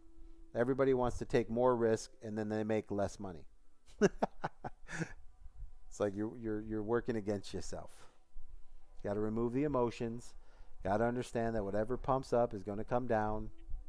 When the bull run comes, you'll see higher volume, and then you'll be able to stay in trades longer because the volume's higher. That's where you make your money. Then you can get into the trades and really dominate. That's kind of like the bonus side of it all. But once you have the system down and stuff like that, you got a structure you can use. Like for me, so like here, I like a 2-hour time frame, right? I get a buy signal on a 2-hour time frame. That lets me know that eventually I have enough volume to be look for a trend. So then I have an alert set on my price action. So when that price action goes off, I'm entering a trade in this section here, somewhere off this candle. And now at this point, I know that this is going to be a longer hold. And I can dig in and watch it build from here, right? So Bitcoin's starting to build momentum right now. We know that bottom is off, but this is still going to have a pullback. It's still going to pull back until the daily breaks across that 20. And see how the daily is? Look at that right there. We're starting to get that move right now, looking good. We got one more push here by midnight for 3 hours. I'm out west right now, so 3, 12, 5 hours. So East Coast is 9 o'clock? So 3 hours from now, we're going to get this new candle. We're probably going to be at the 20 line, which is going to put us where we should be looking for Bitcoin to actually start to push up. But we're going to need the 4 hour to push down a little bit. Let's see what the 4 hour is. So the 4 hour is going to have one more push to the top here. So the RSI always goes to the 100 line. So let's see, draw this down. So that's going to be the 100 line right there. So it's going to have this push right here. We'll have a pullback on that, and then all of a sudden the 1 hour will make a pullback, and then Bitcoin should have a big Monday. So it looks like we're going to start making a move on Monday for that.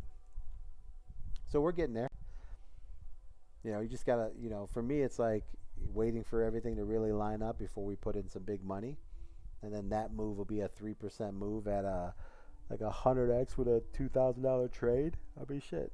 It's not a bad day. I can wait for that.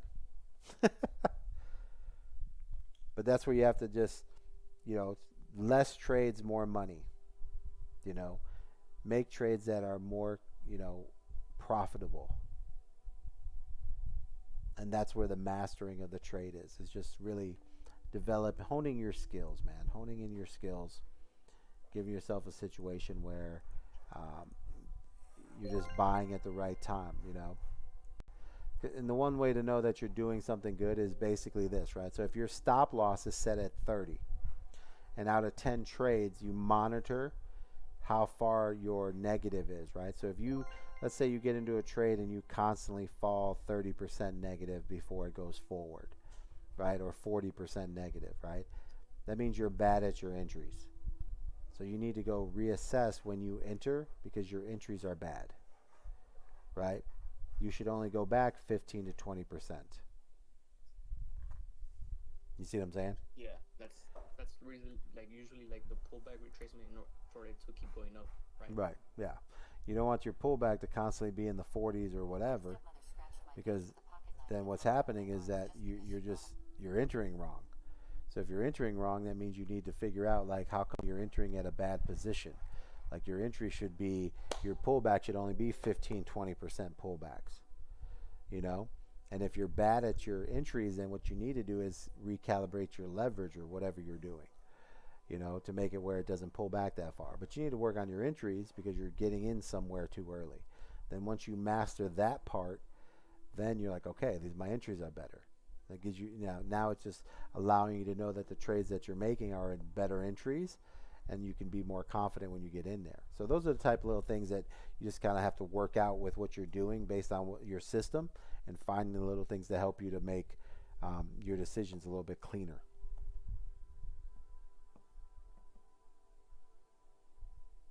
You know what I mean? Yeah. It's simple stuff seems Yeah, simple but not easy, brother. simple but not easy. Yeah.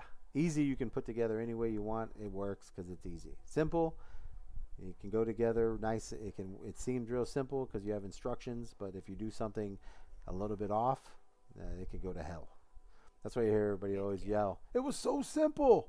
Yeah. Yeah. One little error in simple can be reckoning.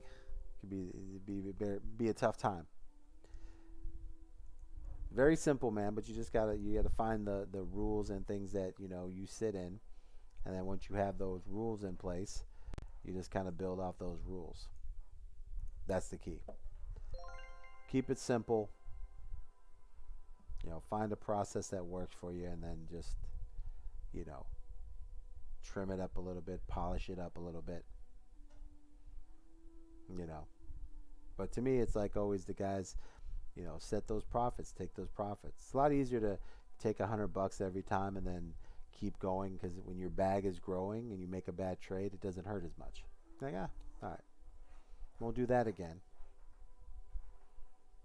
But at that time, you're winning. You know what I mean? Yeah, that's true. That is true. It's the losses that hurt. That's kind of the problem.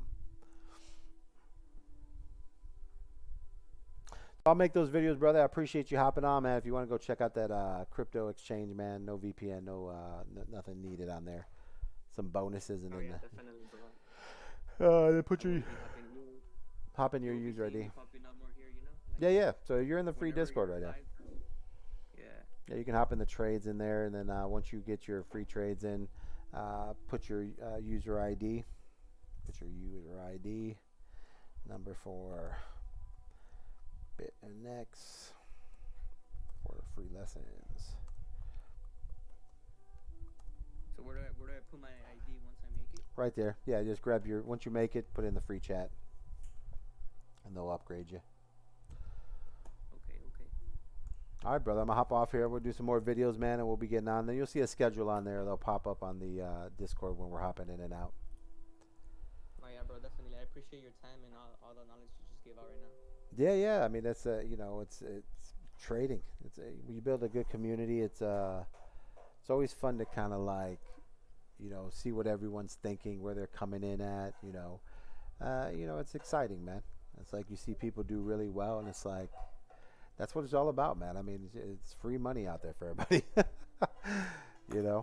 So crazy, you got to pay it forward, brother. Pay it forward. You know what I'm saying? Yeah, but I'll post on there, brother. Okay. We'll catch up again, brother. Thanks for joining. Definitely, I'll be watching. I'll be hopping on everything, popping up. I appreciate everything. Absolutely.